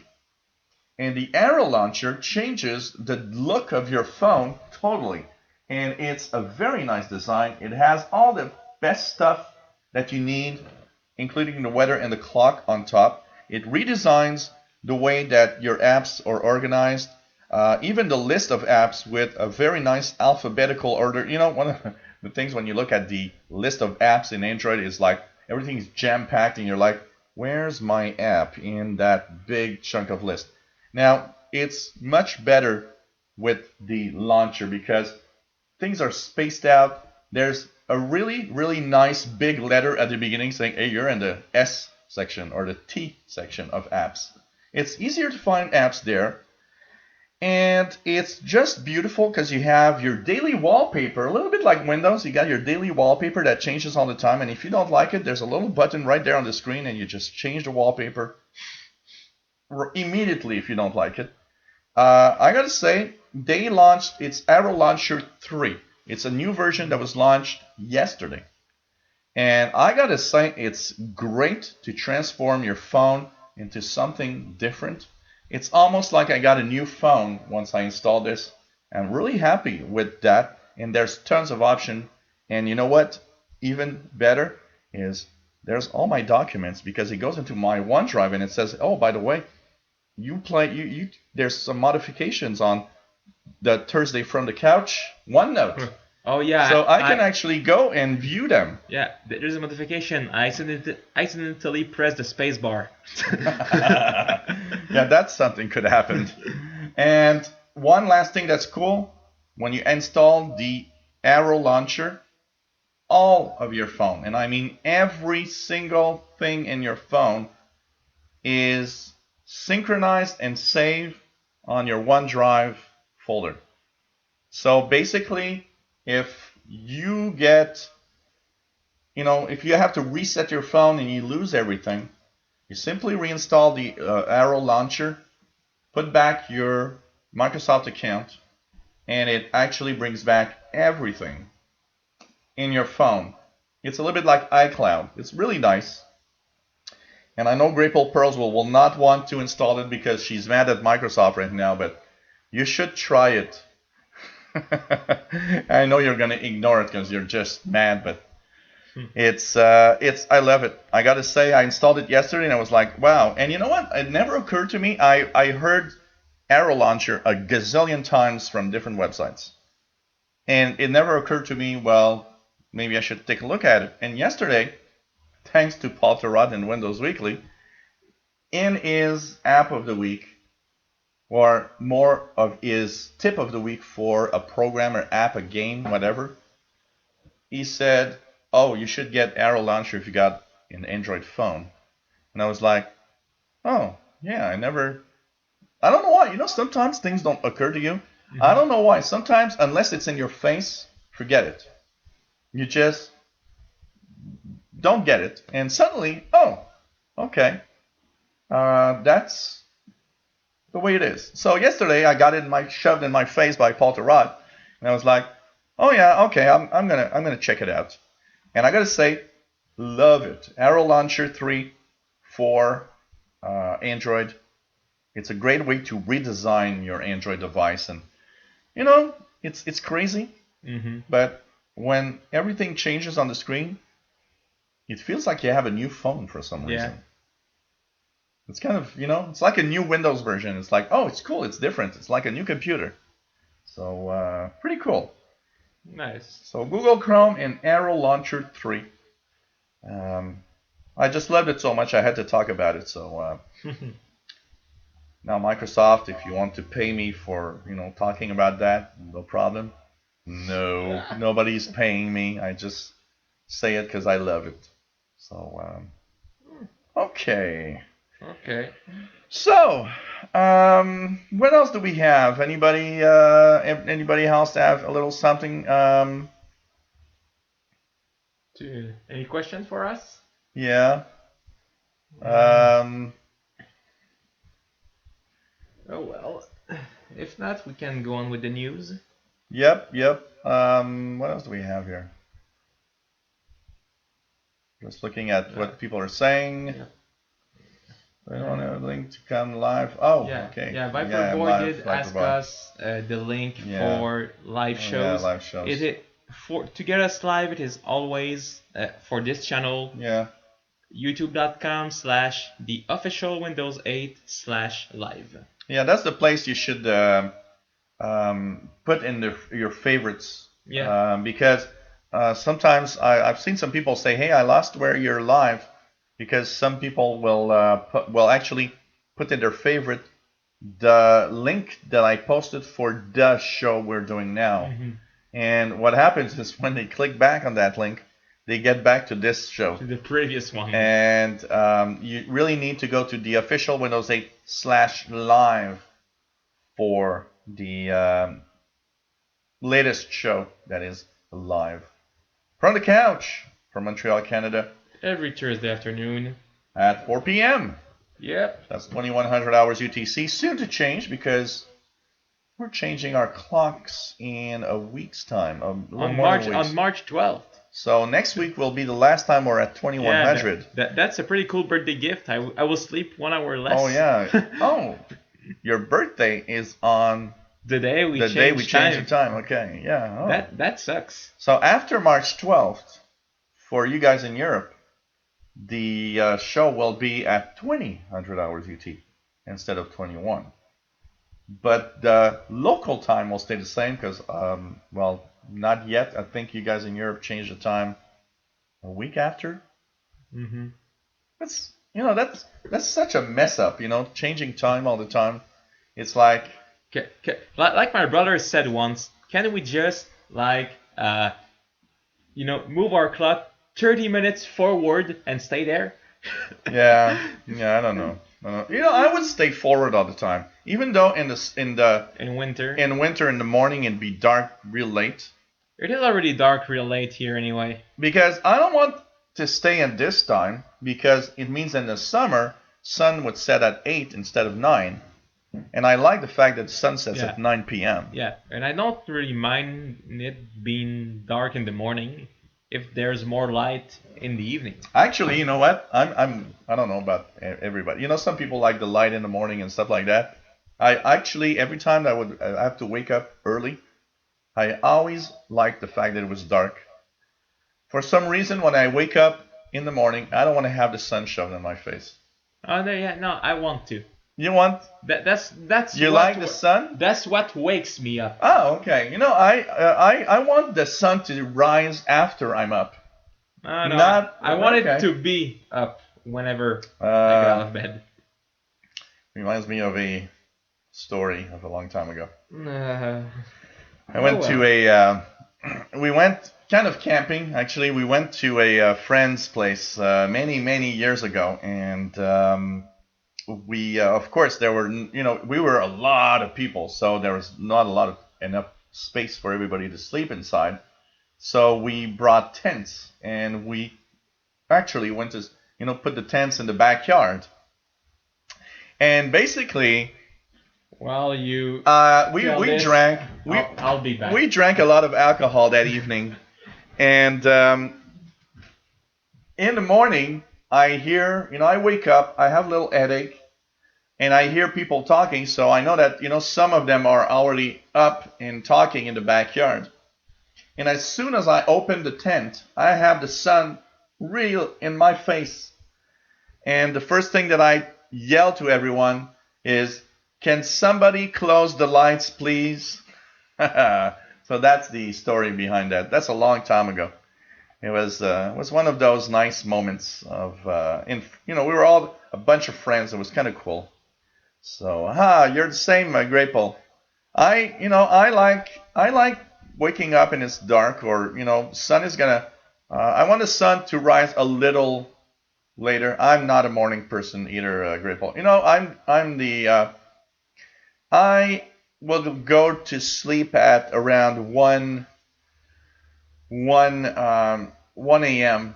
and wake up at 9 in the morning, around 9 a.m., 9:30 a.m. That's pretty much what I have. But well, cheers with your Stella Artois, Tim, and with my You've got the cursed beer, Your cursed. my cursed beer, In French, what is it? and maudite. Maudit. And I've got, in French, éphémère au bleuet. What's éphémère in English? Éphémère is something that doesn't last very long. It's Yeah. something that quickly fades. I'm sure I know the word already. What's éphémère in English? What is it to translate? English? No, not English to Japanese.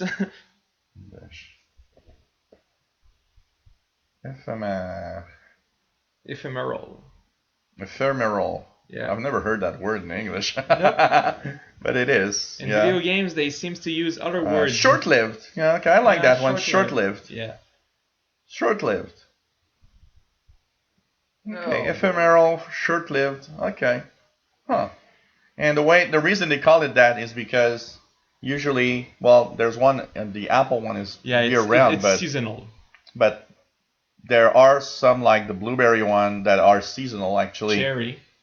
Yeah, but actually what's funny here is that they've kind of received 12 million cases where I went to get the beer, and they have the blueberry one, which means the seasonal side seems to be pretty. Either they don't sell them, or because not everybody likes fruit flavored beer. Nah. It depends. That one is not bad actually. Blueberry and apple are good. Yeah, yeah. I don't like the other two. What's the other one? Cases. Oh, cassis. Yeah. Well, what is it in English? And cherry. Cassis. What's cassis? So cassis is searching black currant. Black currant. So black currant. Oh, that's cassis. Okay, thank you. I'll know now that black currant is cassis. Yep. We'll forget it after the show. It's so funny because I get these good food boxes that are a gift from a famous podcaster, and because he registered me in English, I have the recipes in English and I get the ingredients in English. So sometimes I look at the pouch and it's like, what the hell is that? And I go to the translation and it's like, oh, okay, that's that spice. Because I know the names in French really well, but I never cooked in English really. So all the food, all the spices and herbs, No. I don't know their English names really. Mm-hmm. So every time I'm like, oh, really? That is that. Oh, okay. So it's kind of funny because I'm always searching for what is that. So, hey, we've got some optional new stuff. What do you think? Yep. Well, earlier we talked about the Switch. There's something I forgot to mention that I just noticed. I put it in the notes here. With the Joy-Con, there seems to be connectivity problem. The left Joy-Con seems to be desynchronizing once in a while for no reason, and it kind of is annoying. Okay. You're playing a game and one of the controller unsyncs. Yeah, that's kind of a problem. We don't know if the problem is with the hardware or the software because both Joy-Con can be used separately when you play with other friends. Okay. So it means that it's not the exact same hardware in both. Okay. But we don't know if it's the hardware problem or if it's just a Bluetooth problem that could be fixed with an update. Yeah, some kind of update. Yeah. Huh. So the journalist that could be and many journalists important. That could be an important problem. Many because, journalists complained about it. Not just one or two, but there were enough cases for it to be a concern. But maybe the version that's going to come out has some update already also. Maybe. That's possible. That's possible. Because very often when the journalists or anybody that has like an advanced test version. They got it last week, so it's not that much of a test version. Okay. Not the month before, last week or maybe the week before. Oh, it's just journalists. Let's send them the crappy ones. Yeah, maybe. Let's send them the prototypes. Okay. But, okay. That could be a problem and just another reason to wait before buying the Switch. Huh. Okay. And I thought there was something else about it, but no, I forgot. I wanted to say something also about it a little earlier, and I talked about something, and finally I forgot. Okay. Oh, really, Gripple Pearls? You got the responses from the engineers. The first patch for The Legend of Zelda is already out. Well, the game's not out yet. Yeah, but it's a day one patch, Okay. But the employees played and said, "Hey, it's crappy, it crashes all the time." There's that, and often day one patches are there to prevent piracy.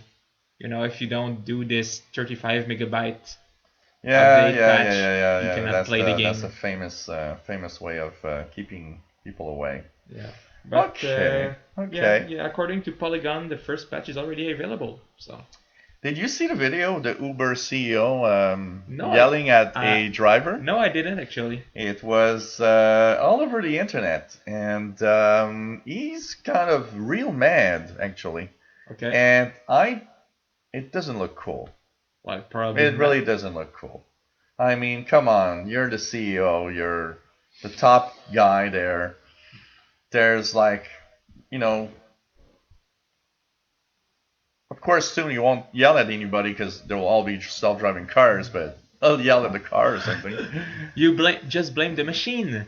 Yeah, But yeah, but that's not cool. it's not cool. And When you're a CEO, no matter how annoying the other guy is, you should not yell at. I would see myself being an annoying CEO by Well, the nature of who I am. well, you already But are. You already are. but you just gotta face that.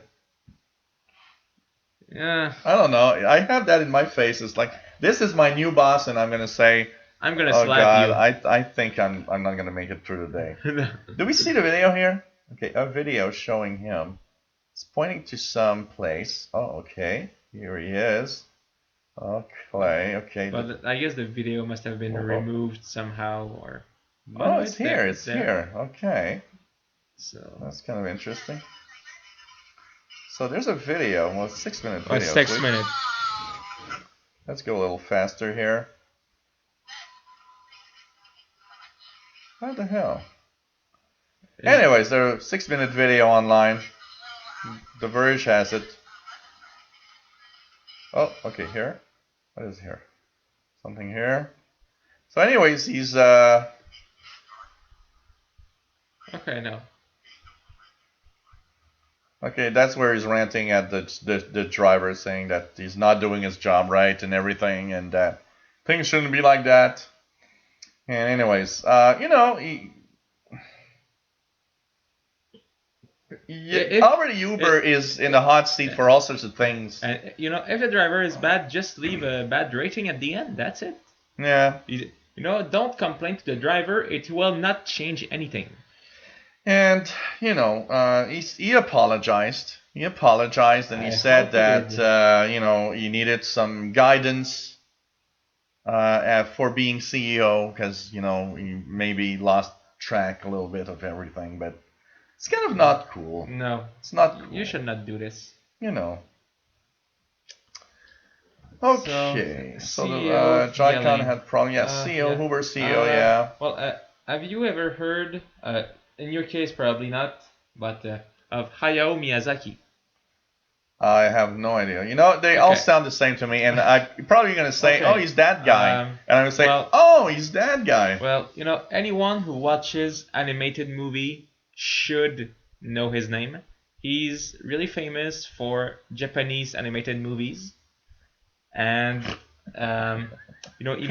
he made the popular movies he made with Studio Ghibli are Princess Mononoke, My Neighbor Totoro, Spirited Away, and more. Okay. And he announced that he would retire in 2013 after his last movie.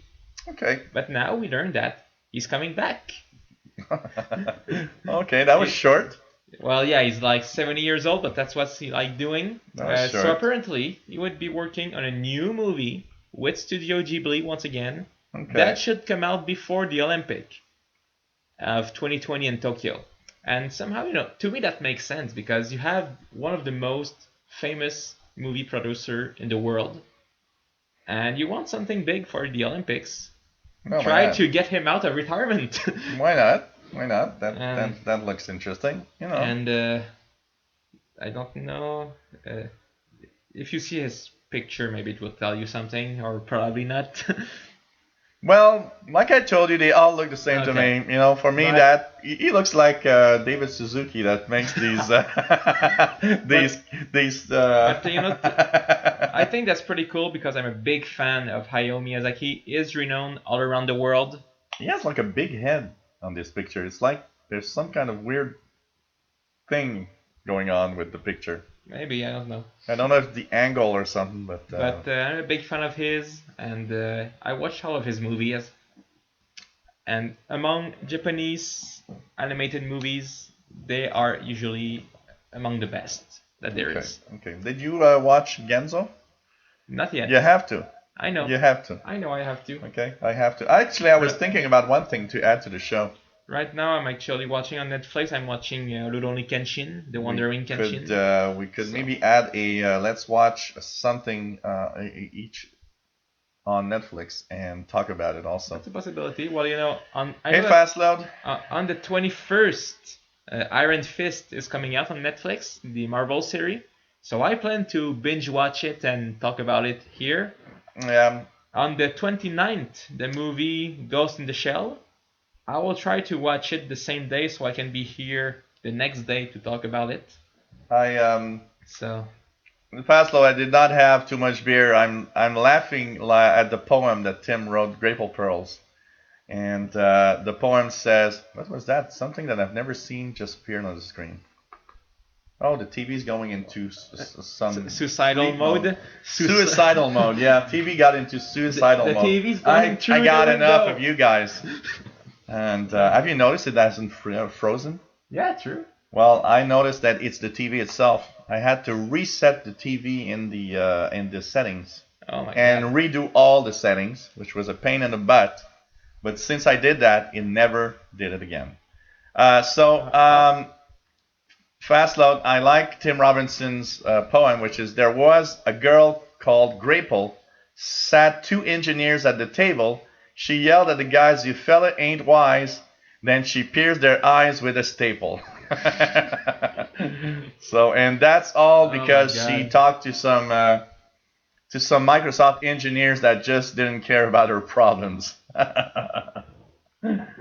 Well, they gave her the polite, we're looking into it. You always have the impression when they're saying, "Oh yeah, we're looking into it." It's like, Yeah. yeah, that's the equivalent of I don't really care. I don't really care. Yeah. I don't really care. So, hey, YouTube TV. What do you think about that? I'm not convinced.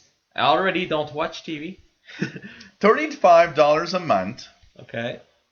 for streaming of some specific channels. Now, right now, they don't have a lot, but they have like Fox Sports, what they have, ESPN, FX, Oxygen, the Disney Channel, Well, for $35 a month. National Geographic. For $35 a month, don't you already have all these channels and more? Well, I think that's for the cord cutters.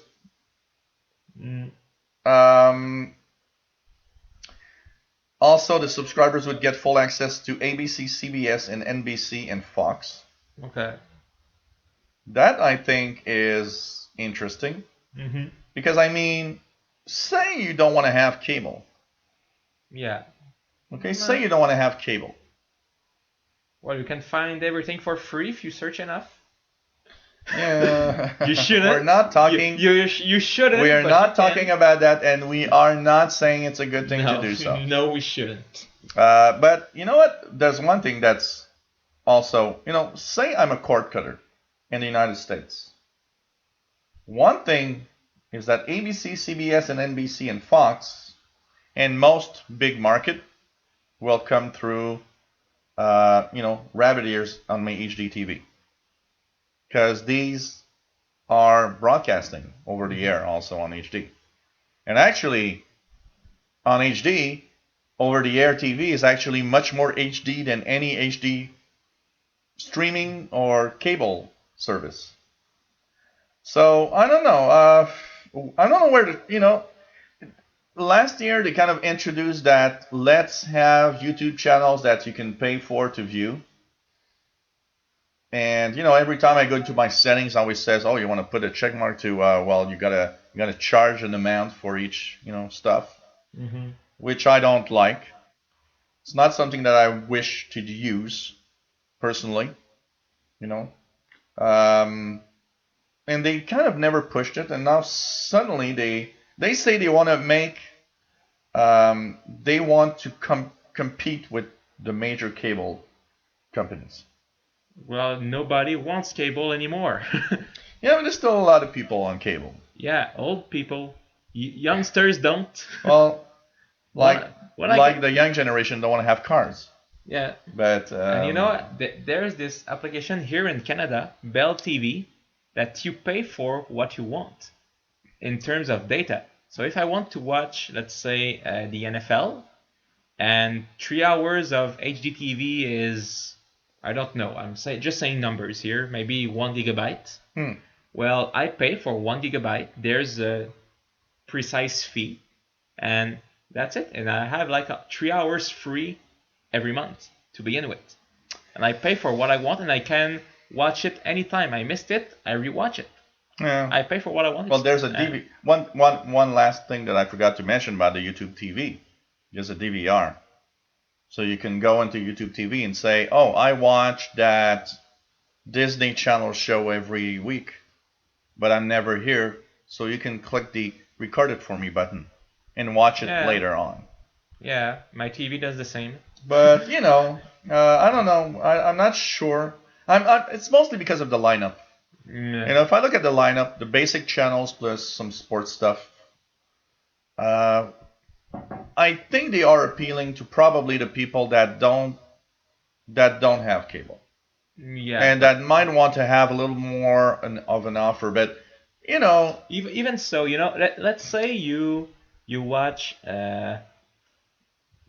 Fox Sports and the CBS, let's say.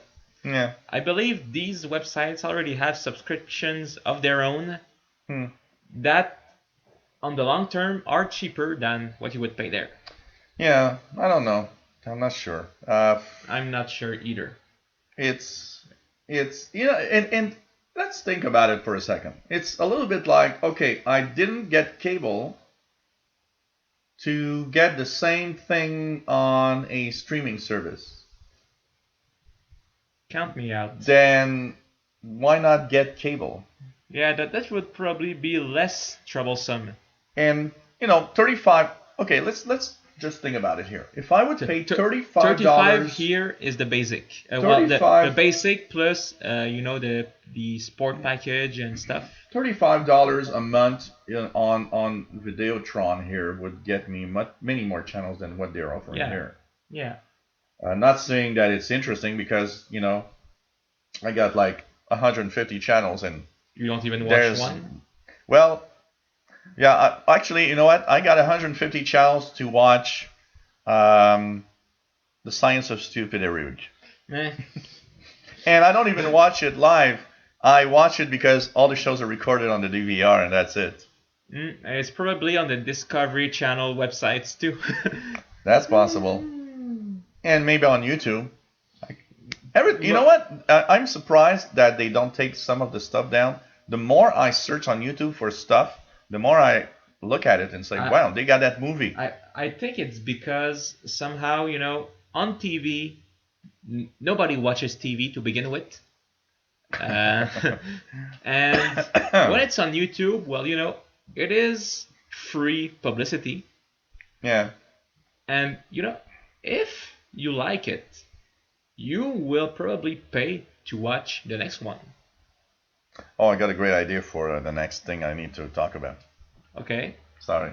It's all right. Go into your... Okay, so anyways, $35 a month for TV, YouTube TV. I don't know. I'm not sure. No. The first offering, the $9, what is it? $10 a month for YouTube Red. That one at least is interesting for one thing. Not just the fact that...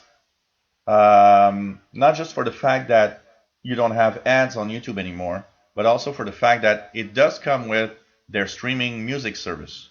Oh, okay. So that, streaming music service of, pretty much everything you want to listen to, streaming. Okay, that has some kind of added value. Deal. But $35 a month for... What you already don't watch? Personally, when I look at that, it's for like having junk TV channels, the big US networks and some sports stuff. I don't know. Oh well. So you idiot who always bash on Minecraft. Yes. Well, yes, I know. They announced this week that they sold over 122 million copies of Minecraft. That's why I actually need another beer. And that goes without counting all of those who found it for free on weird websites because it is really easy to find. And you never get complaints about it because they don't care. Yeah. And out of those 122 million copies of Minecraft sold, 55 million players still plays every month. Yes, I know. I had a news item on it because I was like, okay. So, to me, this just goes to show one thing: gamers don't care about graphics. They just want a good game. And Man, Minecraft, it's fun. It's fun at times. I've never played. I need to try it out. I'll need to try it out. Not, even if you don't, there's the adventure mode in which you have to try to survive, build your. Is that something you pay for? You can pay for the game, but like I said, you can. Because I got it, Windows 10 shoves it in your face on Windows 10. It's super easy to have. So there's like an app on my Windows 10 computer right now that says Minecraft. What is probably there's of course the trial version with not everything. But Maybe I should try it out. There's this adventure mode in which you just try to survive. Build your walls before night and make sure the zombies. I'm a PC gamer, and a real PC gamer for me is the guy that gets that expensive PC with that expensive graphics cards and wants to run the fastest frame rate possible with the maximum pixel possible in a game. Because you sit down, you play, and you're like, this is so cool. Well, I like it. Not an 8-bit game. I'm going to play on my Commodore if I want to play 8-bit games. What I like to see about Minecraft is all those people who just take the map, which is really big, and transform it into something. Like one guy did build Los Santos from GTA 5 in Minecraft. Oh, man. This is cool, but you also wonder, does this guy have a life? It's one of the funniest things about Minecraft is One did, I believe, he did the complete Legend of Zelda Ocarina of Time world. Leo Laporte of the Twit Network, of course, he bought that really expensive $10,000 Mac Pro when it came out that looks like a trash can. And one day, about a year ago, somebody asked him, "Oh, you still have that Mac Pro that looks like a trash can?" And said, "Yeah." And said, "What are you doing with it?" And the first thing he answered is, "Well, it's right now being used as a Minecraft server." It's like, oh, that's nice, a $10,000 computer doing a Minecraft server. Okay. You want to do something live on the show? Sure. Okay. Because we're going to talk about Google Cardboard that sold 10 million. 10 million. And we could also say, by the way, just that PlayStation VR sold 915,000 in 4 months, which is pretty good, too. I just had an idea. Okay. Would you like to experience VR live on the show? Oh, yes. Okay. I got to warn you, after 20 minutes... You had a headache? I get sick. Okay. Well, after 20 minutes... We will see, because I feel real weird. I feel really weird. But we will see, because I tried Eagle Flight from Ubisoft for a whole afternoon, and I would have liked to play like six other hours. And but you know what? Even though I feel really weird, I can't stop doing it. Okay. So you know what? Yesterday, to give you an example, all evening I felt crappy. Okay. Because I did 20 minutes of VR, and then I sat down for half an hour. And then I would go back into VR because I just can't stop. Because once you start, you're like, wow, this is so cool. Okay, so we will see actually So, what is the device you have? Okay, anyways, I don't need this anymore for now. What is your device? Okay, this is a cheap device, okay? It's $20. Okay. Basically, I saw this the other day, and I said, okay, I got to try it because I never did try something, it's a cheap thing. It's the Extreme VR View FX Virtual Reality Viewer. Okay. Okay, so it's a headset that you put your phone inside. Okay. Okay, and it has, of course, the lenses here. Mm-hmm. Now, just quick note, focus is here, so if you don't focus well, okay, 2 ways that you can play, up and down, and also left and right. Okay. For the distance between your eyes, okay? Okay. Remember that, so that's how you're going to get it on focus. Okay. And I will actually start with something that you're going to find really cool. It's a VR video that talks about gravity waves in space. Oh, nice. And now... You don't have anything about dragons? One thing, if you decide to stand up, be warned that you might lose balance. Oh, that I tried the first time I tried the Oculus Rift. They told us there was this roller coaster, and the guy told us already, even when sitting, if you feel my hand in your back, it's because you're falling. So And okay, I'll move the computers here. so that's why, when I do it, I actually do it sitting in my computer chair. Because if I want to move around, all I have to do is stay, just move in my chair But instead of standing if up. I try to stand up, I'll put my arm like this so you can just hold me. Patrick Manny has a good point there. Doing VR while drinking is not necessarily a great idea. But after what you said, if I ever feel sick, we will stop it because I don't want to feel sick for 3 Well, hours. if you after do it the for show. 5 or 10 minutes, No, of it's course. not too bad. But you will feel a little bizarre for maybe a half an hour. Okay. If you do it for half an hour, though, you know what? If I do this constantly, I would think if I do this constantly for more than half an hour, I might even throw up. Okay. Well, we'll see. We'll see what it does to me. So I'm gonna. Okay. Have you ever gotten seasick before? I'm actually one of those. Motion sickness? I am one of those motion sickness guys. So that's a possibility. So never had motion sickness. So I'm gonna give you. Wait, I'm gonna go get my headset also because of course. Okay. Not only viewing but listening is a great part of it. Oh yeah. You need to listen to the listening is in 3D. So if you hear talking here, that means turn your head. They're talking. Do you need a headset? Because I have my. Probably works with the iPhone. So. No. I might not hear what you say though because there's these noise cancelling. Okay. Rubber stuff. But rubber stuff. So I'm gonna put the headset here. What's wrong in here? Apple headsets with. No, that's not Apple. No, these are not. Okay. That's Panasonic. Panasonic. Okay. $10. So okay. Possible. Play. Yes. Just gonna put some sound. Okay, that's playing sound. Yeah. So I'm gonna put the helmet, then the earbuds. Okay. The way it works is that you're gonna see a yes on the screen. And just look at it real straight for at least 10 seconds, and you can see those circuits going to start. Okay. That means that the video is going to start. Okay. But it doesn't start until you really stay put and look at the yes. Okay, so it gives me time to do the focus. Yeah. Too. Okay. Good. So let's just put. And by the way, this fits any phone. All you have to do, so you see the start here. Yeah. But that's what you're going to see. So this is okay. Put it here. Whoops. Possible. Wait, what did I do? What did you do? I don't know. I pressed something. Okay. Okay. So here goes. Put it in. Then put it in. I put the helmet and then I put the headphone, the earbuds. That looks pretty good. Okay. So put the helmet on. Okay.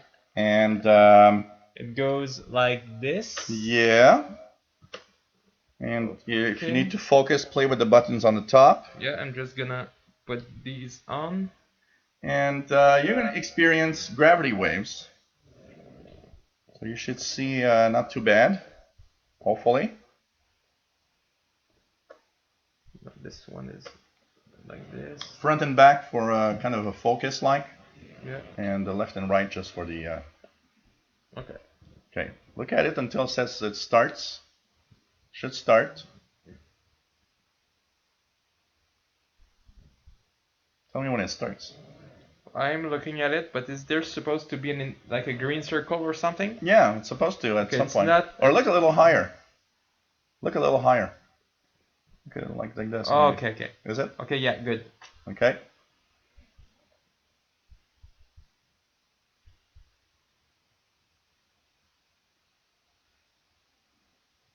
And the lens aren't perfect, so there's kind of a little wobble in it, but it's an interesting experience, I gotta say.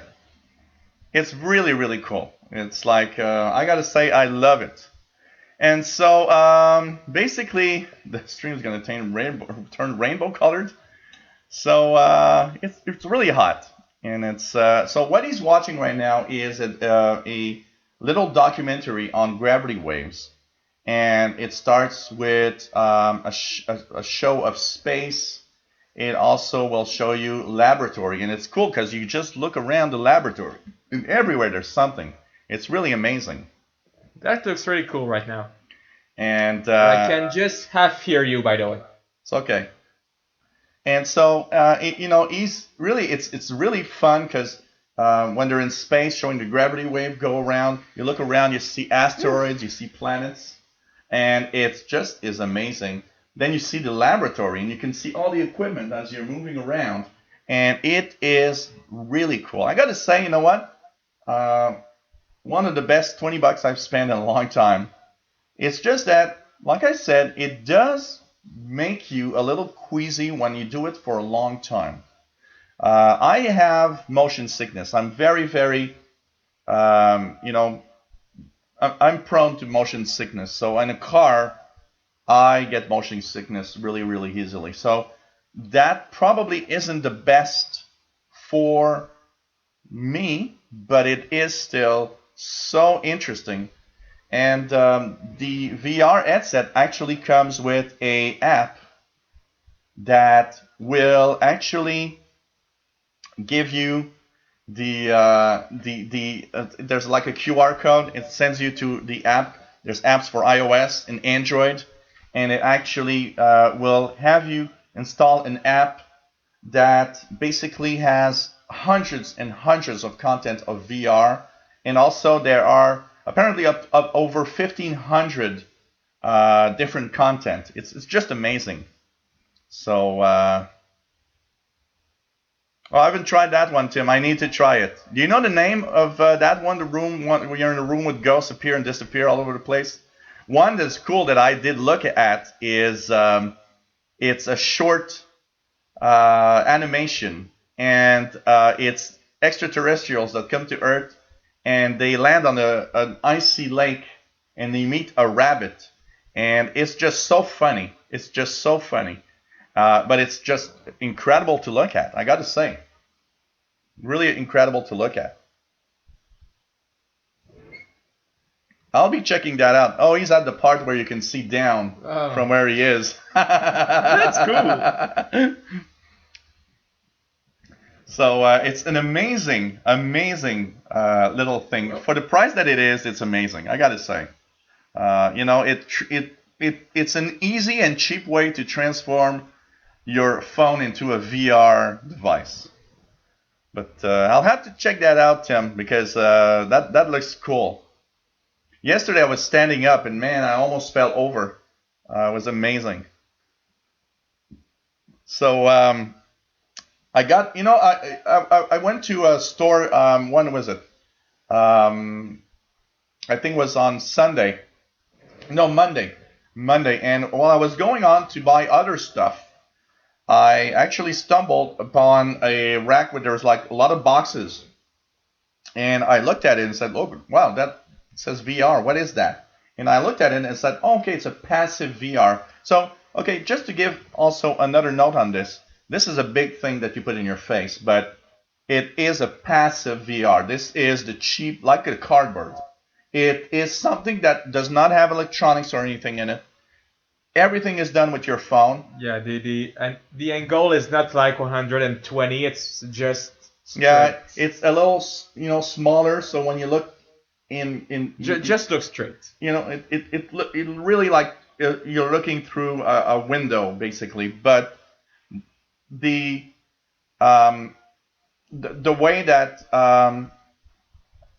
you can see everything when you're moving around is simply the fact that your phone has a gyroscope, so it knows that you're moving around, and it tells the app basically what's happening. So that's why you can look around and look at what's happening. But it's kind of cool, for the price. It's just so cool. So put some prone on those glasses, those goggles. And of course, there's there's an opening window on the front. You can slide open. So if you have a VR app that has virtual reality, but that needs to be inside the room, well, you open the front window, and now the camera can at least take the picture. And there's actually one app that is that is really using your camera and actually displaying, for example, dinosaurs in your living room. So you just can, like, it's just cool. It's just really cool. So he's trying to touch the girl's boobs or something. I want to reach for what's in there. And that's something they said the first time they tried the Oculus Rift, is that people tend to want to reach for what's in there. That's why they have motion controllers too right now. Yeah, and what's missing? What that would be missing here is, okay, what's the annoying part? Every time you want to look at something else, you got to remove the phone, go to whatever you want, and everything. All that's missing would be like a little remote that you can actually go through your phone and do what you want. That's the only thing that's missing for that to work. So Fastload at a fantastic little place that you already know, Addison's. They get it for $20. They have full of little boxes there, and that's where I got it. Addison, $20.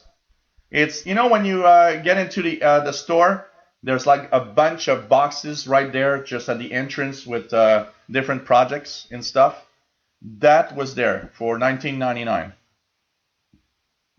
Get it. You know what? It's simple, but it's amazingly cool for the price that it is.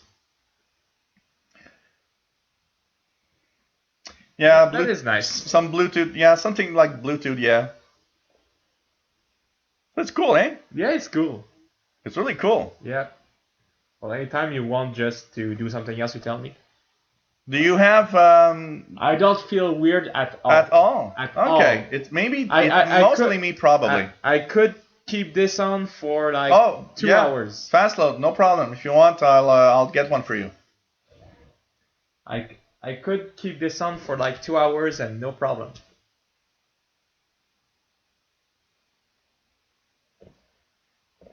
It's kind of cool, eh? Yep. Okay, I'm going to show you another one. All right. And that one is an animated cartoon. Okay. That's kind of cool also. It's just bad for the nose, though. Yeah, it is a little. The strap is a little harsh, but there are some Velcros here, so you can adjust it. For the noise, the nose. So it's cool, eh? Oh, that's really cool. The visuals are not perfect. There's imperfections in the lenses, but for $20, don't ask for too much. You cope with it. Yeah. This is cool. This is what it looks like when you're out. Yeah, I know. So it's like I know you have two images. It's like two images that are sent in different ways to your eyes. Two images. It can, that's how it really works. Let me show you another one, and you're gonna like that one. You like cartoons? It's called. I'm not sure. I want to see it. Okay, just to show you, Invasion, and look at what it looks like. Okay. Oh yes. That is the cartoon, and I gotta say, you know what? I just enjoyed that cartoon so much. And yes, unfortunately, Patrick, that is a great question. Any VR headset like this, when you are wearing glasses, is a major issue. One of the things that I can cope with, it's very large here. Those that cost a lot, there are some that you can keep your glasses on. Yeah, well, you can also on these, but it's just not recommended. Like, not cool. But, I have no choice, because if I don't have my glasses, I don't see nothing here. All I see is a blur. But, Invasion. It's a very, very interesting one. So, hey, when you're ready, just you know how to start. Yeah, just untangle my earbuds. That I don't know how they got tangled up in just 3 seconds. Well, there's a scientific calculation for that now. I don't want to hear it. They're gonna tell you when you put it in your bag how many knots that you can have in your headphones. So, what he's gonna watch now is an interesting little animated film. It's aliens coming to Earth, and they actually. I won't say too much because I want him to have the fun of watching that. So you know what? I gotta tell you, it's the best $20 I've ever spent. You start doing things with that, you start looking, and it's just so cool. It's just so cool. And you have really the impression of being there. But, it's like watching in a window this big. So you see the edges here, but yet you are totally in the Right now I see the Earth And if I look around, I see the moon and the sun. That's cool. That's really cool, you know? So basically, yeah, I don't know what. There must be some VR stuff for Windows Phone, but it won't be the same. The app that comes with this, because of course the little sticker inside the box, the QR code brings you to an app that brings you hundreds, if not thousands, of VR stuff. And I'm on Android, so yeah, there's a lot of choice, and that's maybe the sad thing. Windows Phone, I don't know how many VR apps that might be on Windows Phone though. So you got to look around in these things because it's just incredible. There's so much to look at. You got to look up, you got to look down, you got to look everywhere. He's enjoying this. And he's going to enjoy it because it's a great cartoon, by the way. It's a great little VR cartoon. And there's another one that I enjoyed so much. It's a guy in New York that creates art.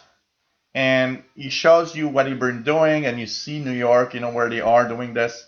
But there's a great, great scene in that VR app. He's on his bike going through the streets of New York.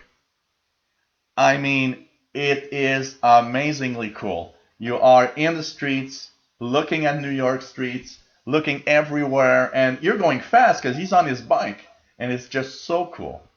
So, I gotta say, I gotta tell you, best $20 I've ever spent. It's just so cool. It's simple, yet I want one. it's simple but very effective. It's very effective for what it is.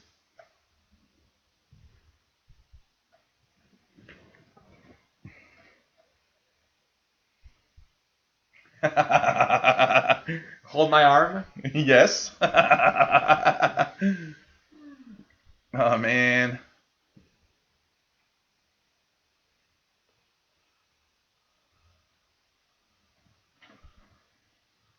It's easy. You know what? When you're inside there, it's easy to lose balance. That I've noticed immediately. You turn around, you look at stuff, and it's very easy to lose balance. But it's just extremely cool. So the story of that little cartoon is aliens come to Earth and they land on an ice frozen lake. And there's this. He almost fell down. And there's this rabbit that they meet, and it's just really cool because they kind of have these lasers that try to destroy things. I tried one with a roller coaster ride. I might need a better one because the one with the roller coaster ride that I've seen was cool, but was not. I don't know. It didn't. I didn't. I didn't feel totally in it, and it's kind of fun, and it's really really cool. So this is a very cheap $20 thing. And it's a little VR headset. It's made of plastic. Has a little hinge This that one is funny. holds pretty much any size phone. So it works with pretty much everything, and it's easy to use. It's really cool. So $20, $20 for fun. Yeah, we lost Gabriel. Of course, he's having a lot of fun. Well, that cartoon, I gotta say, is so much fun to watch. It's so much fun to watch. It's funny, and it's just like, at first you're like, oh, poor little rabbit, but then you're like, nah, that rabbit ain't stupid. He's gonna really, the alien's gonna have a hard time. So,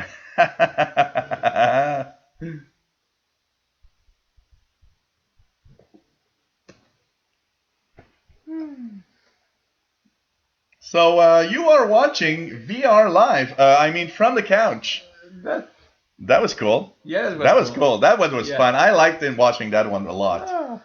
So how do you feel? You've been watching two in a row, I could keep it for 2 hours.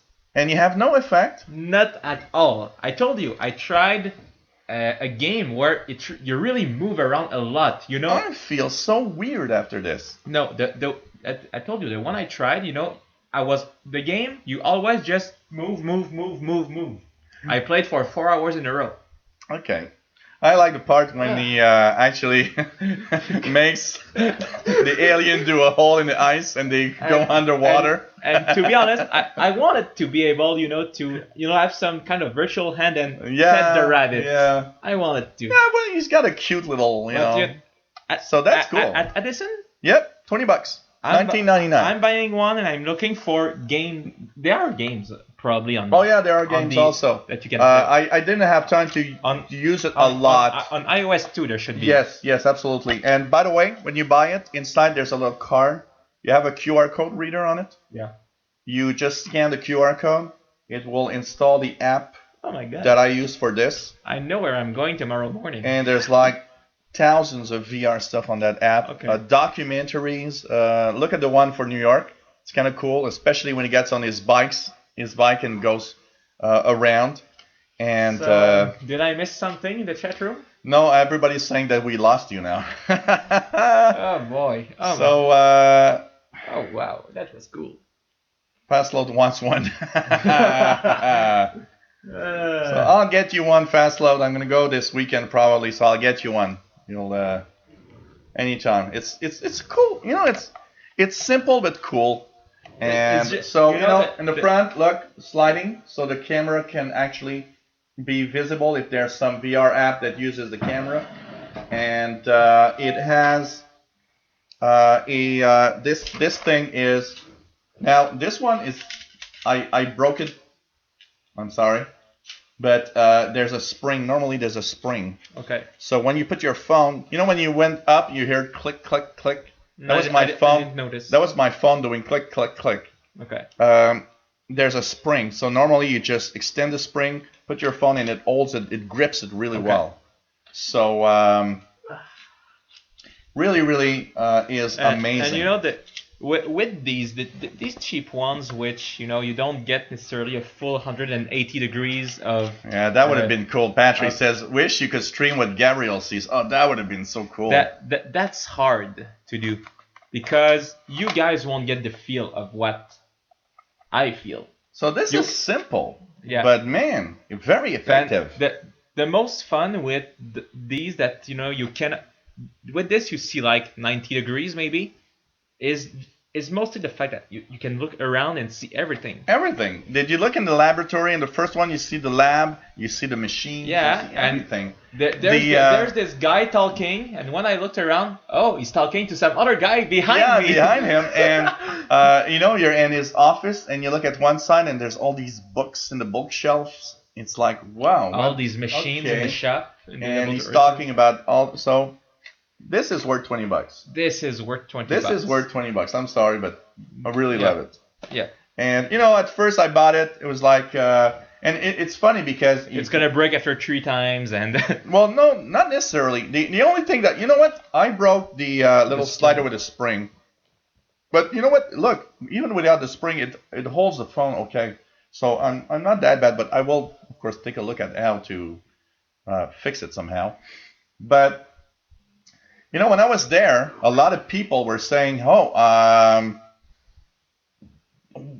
this is cool. It's a VR headset. And people don't understand exactly what it is. And I remember when I was there, one guy asked the salesman, how does it work? And the salesman replied, I have no idea.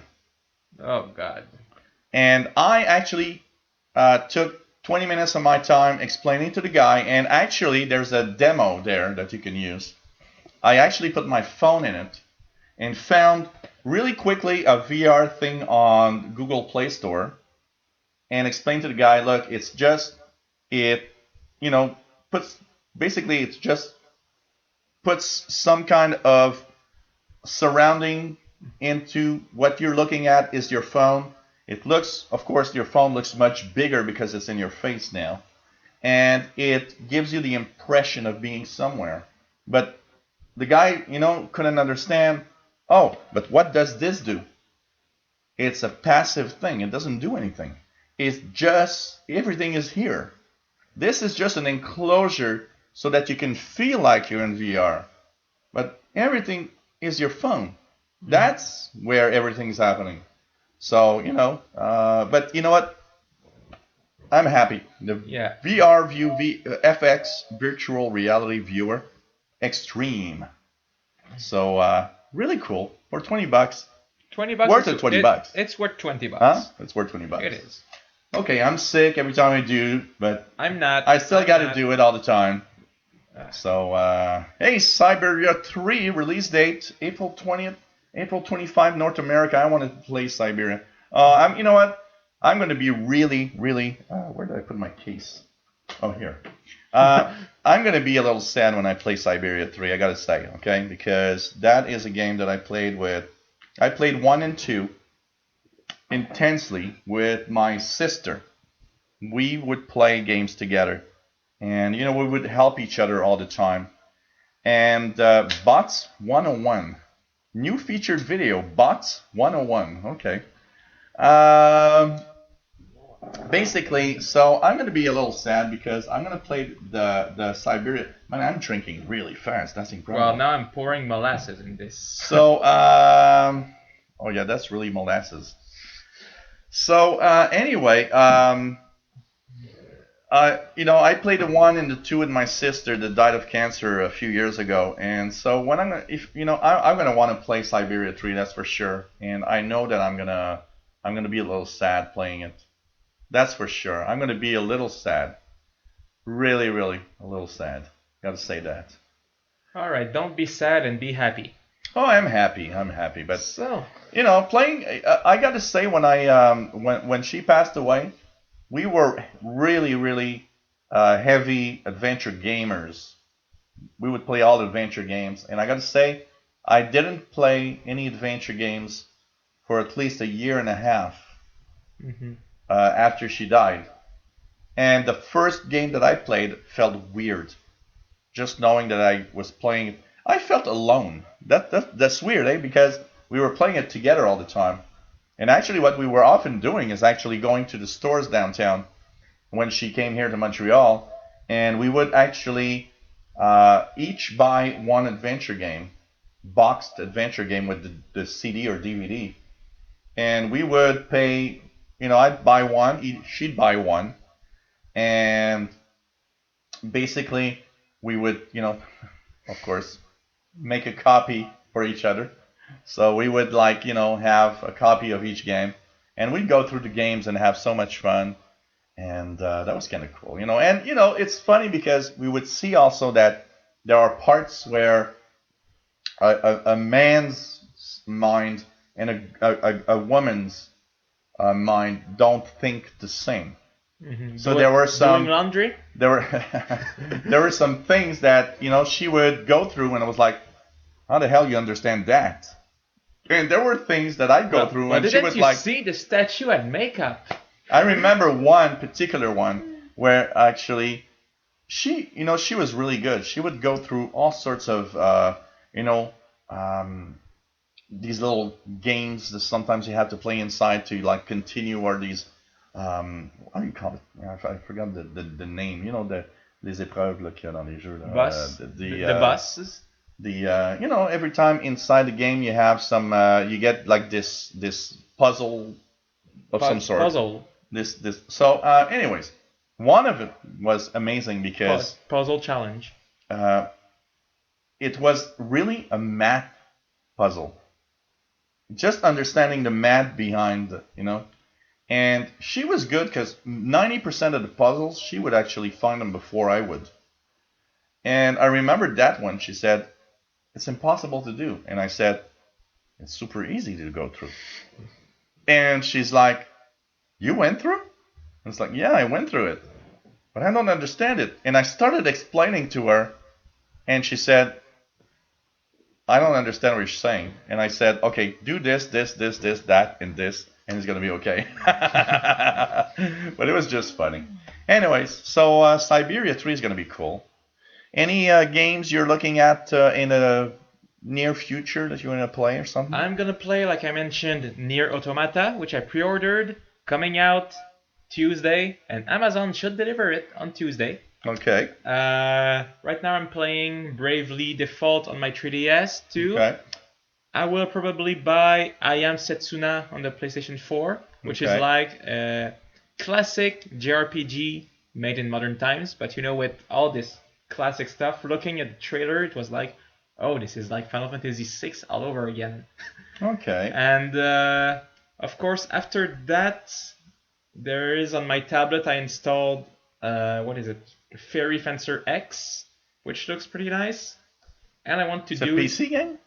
it's on Steam, it's on PlayStation, and Okay. I bought it on a discount on Steam, Okay. like 50%. And what type of game is it? JRPG, Japanese Okay. RPG. Okay. All the games okay. I mentioned right now are Japanese RPGs. Okay. Okay. And of course, I want to do the last 2 chapters of Trails in the Sky because I just finished the first one. It's one of the best games I've played in years. I understand trousers in the sky. What the hell is that? Trails in the Sky. Trails in the sky. In Okay, Japanese, okay. Sorano Kiseki, which literally means miracles in the sky. Okay, thank you. Well, I want to start one adventure game. Like I told you when I came here, I have for 3 months of video games already planned. Okay, one that I will be trying out. Let me just find it. The one that last time we were Candle, which is an adventure game that I want to Okay. try. No, I'm not much of an adventure. I'm more an adventure. I game. like adventure, but you know, it really depends on how it is made. Yeah, some are the- better than others. of I like course. adventures, but you know, there's just this tiny portion I will like. I You know, like Prince of Persia was good, The Last of Us was good, but it enters in just this tiny frame. The storytelling must be really good. That's Okay, what I need. okay. I need a good story. No, I was not thinking of Easter eggs, but that's something sometimes cool to look for in games, though. Yeah. Easter eggs. A lot of games, and if not every game, has at least And one. Easter eggs are the reason that many games I start playing, let's say they're at the 5th of this particular game. I want to start playing the first one and then go all the way to the 5th because I know there's going to be Easter eggs and references to the previous one and, of course, other games. But I always want to start with the first one, even if it was on the Nintendo 64. I don't care. I want to go through all of them one by one just to understand what's going on all the time. Yes, i3, i5, and i7 do have SSE2 instructions, but all 3 of them. It's just that you need to have the latest version of the i3. You need to have the latest generation. But they do have, the i3 does have SSE2 instructions. Oh my gosh. One thing that I was thinking of, Yeah. as the night is young and beautiful, what about we, okay, I'm going to do the supper, Yep. but what about we set up the Amiga 500 on the TV, and we You don't have to say the rest. Just do it. and we live stream that a little later tonight. Oh, that would be cool. What do you think about that? I never played an actual Amiga Actually, 500. we'll live stream the setup of on the TV and the gameplay. So we're gonna say Amiga 500 playtest. Yep. Good. And we'll do it, of course, on on the other channel. The okay, let's. What is? Okay, it's old. Post the link. Okay, everybody that wants to join this later on. Okay, what time is it now? It's okay, local time. It's 6:40. Let's say we finish in PM. 10 minutes. So if we start that stream at 8:30.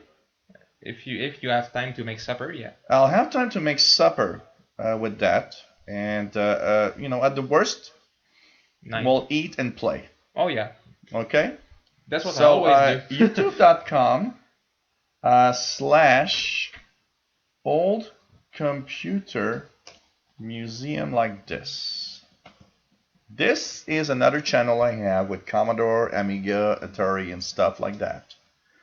We will live stream from that channel at 8:30 p.m. tonight. Anyone who wants to join. For you, Tim, 8:30 p.m. means 01:30, so it's 1:30 in the morning for you. But I know you're a night person, so you might be there probably. So youtube.com/oldcomputermuseum, 1:30 in the morning. That's 8:30 p.m. And should we add /live for the live stream? And yeah, /live for the live stream later on. I've never live streamed from that channel, so if we're a little late from 5 minutes, is because maybe something's missing. But I think everything's okay for the live stream. If I remember well, I did check last week. Was everything correct?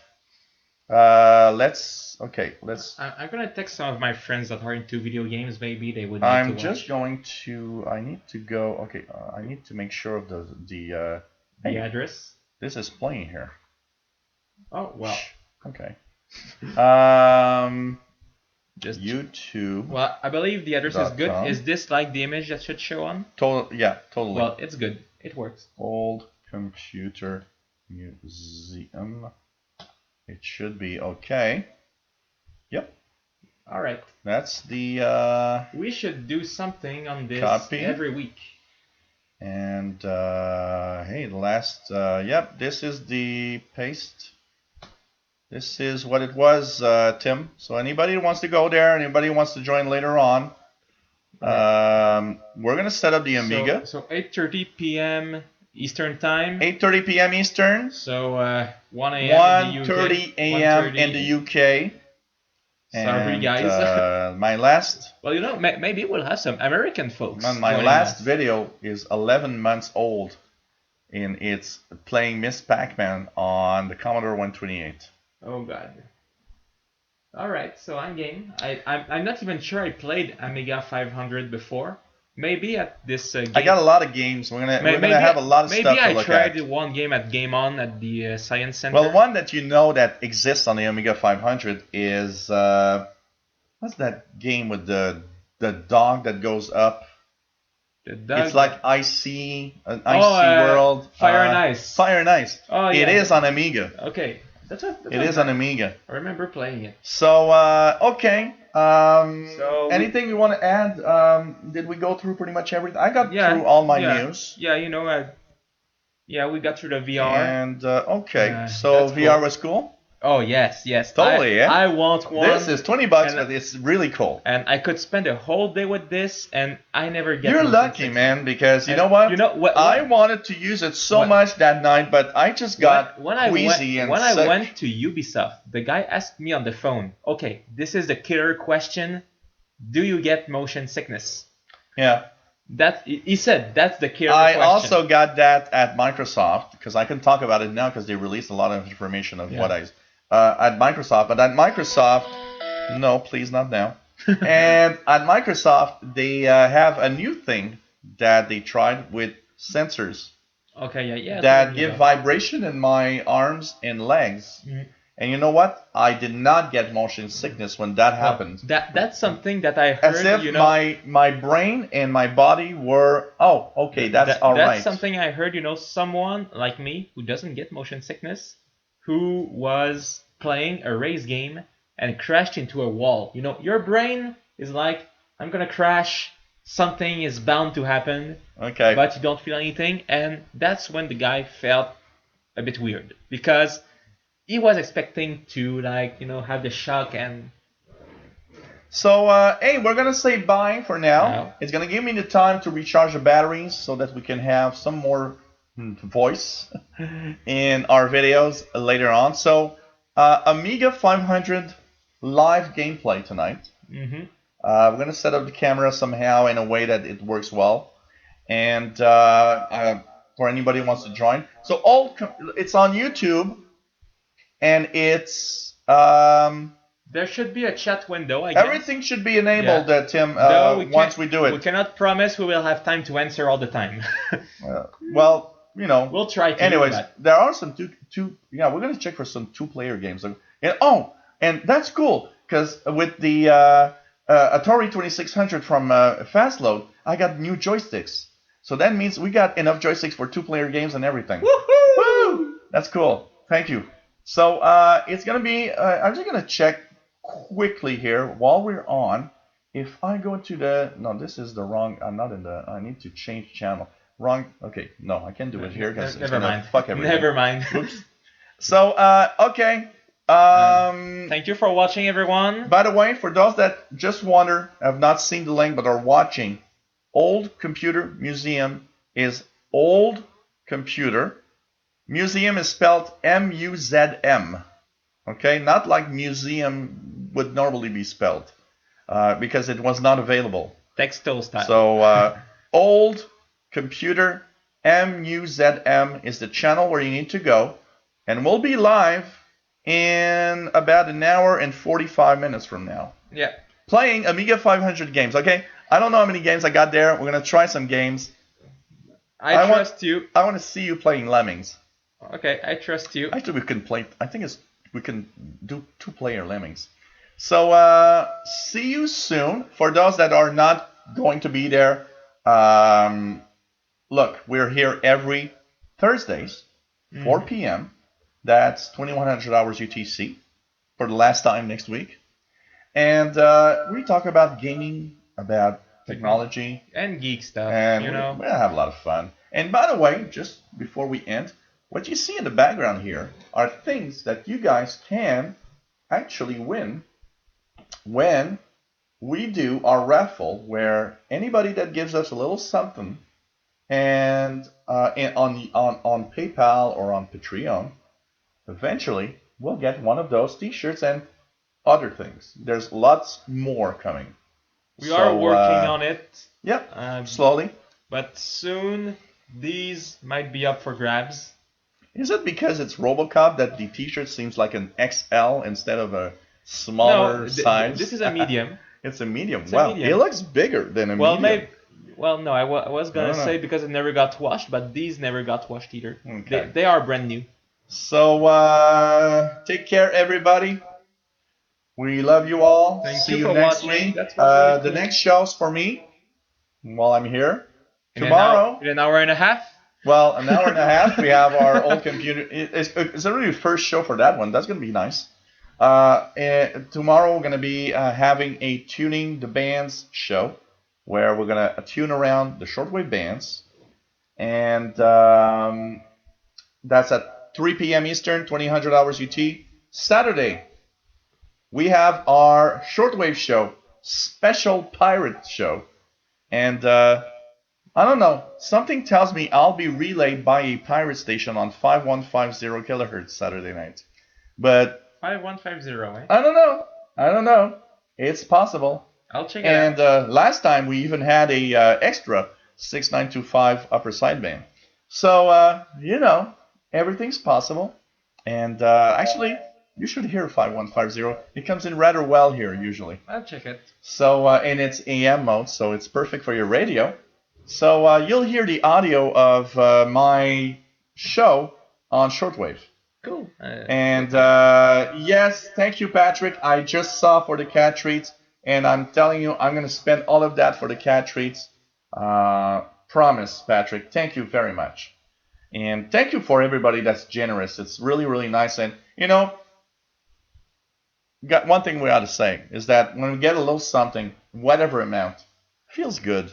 Yeah. And, in times when monetization is crappy, it kind of gives us more incentive to continue. We're like, oh, that's cool. People love us. And, you're just all a great gang. So thanks, everybody. Love you all. Bye, Grapple Pearls. Thank you, everyone. And you know what, Grapple Pearls? I love you. Take it easy. You know what? There's so much more complicated and really bad things in life than just your computer going mad. So take care, everyone. Always love you. See you next week from the couch. And of course, next Tuesdays, for most of you that follow me anyways, we have, of course, the tech show on Tuesday, 3 p.m. Eastern, 2000 UT. Windows Insider Hour, 6 p.m. Eastern, 2300 hours UT. And take care, everybody. Love you. Ciao. Merci, Gabriel. Ça fait plaisir. Take care. Attention à Take toi. care. And for Tim Robinson, probably. See you later. Cheers. And, well, cheers. You still have a sip. Bye, all. Mm.